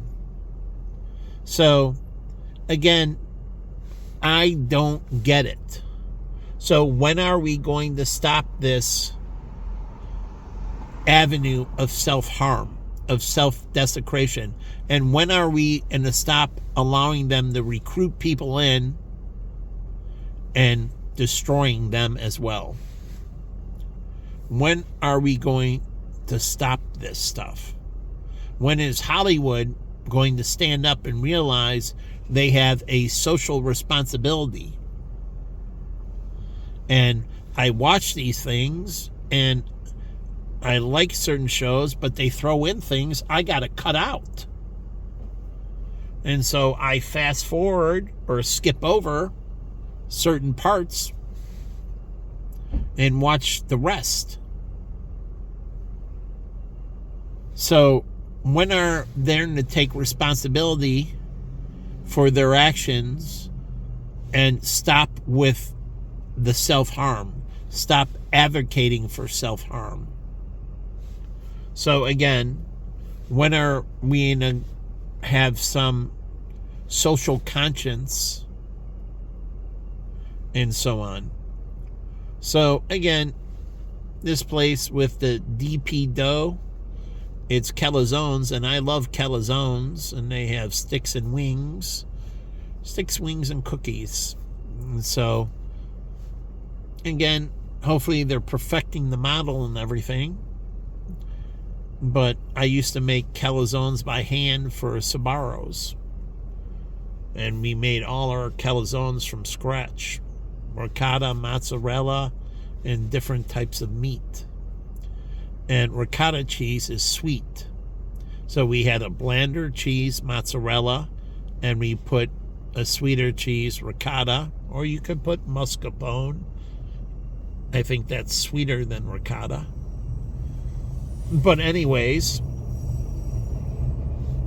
the whole point is we made these things, and, you know, I don't know how they're perfecting their stuff to get on another topic. And so the dough, and so when you make a dough, what you put into the dough is going to react with the other content. Do you know that? So it's like buying a slice of bread and putting it on a sandwich.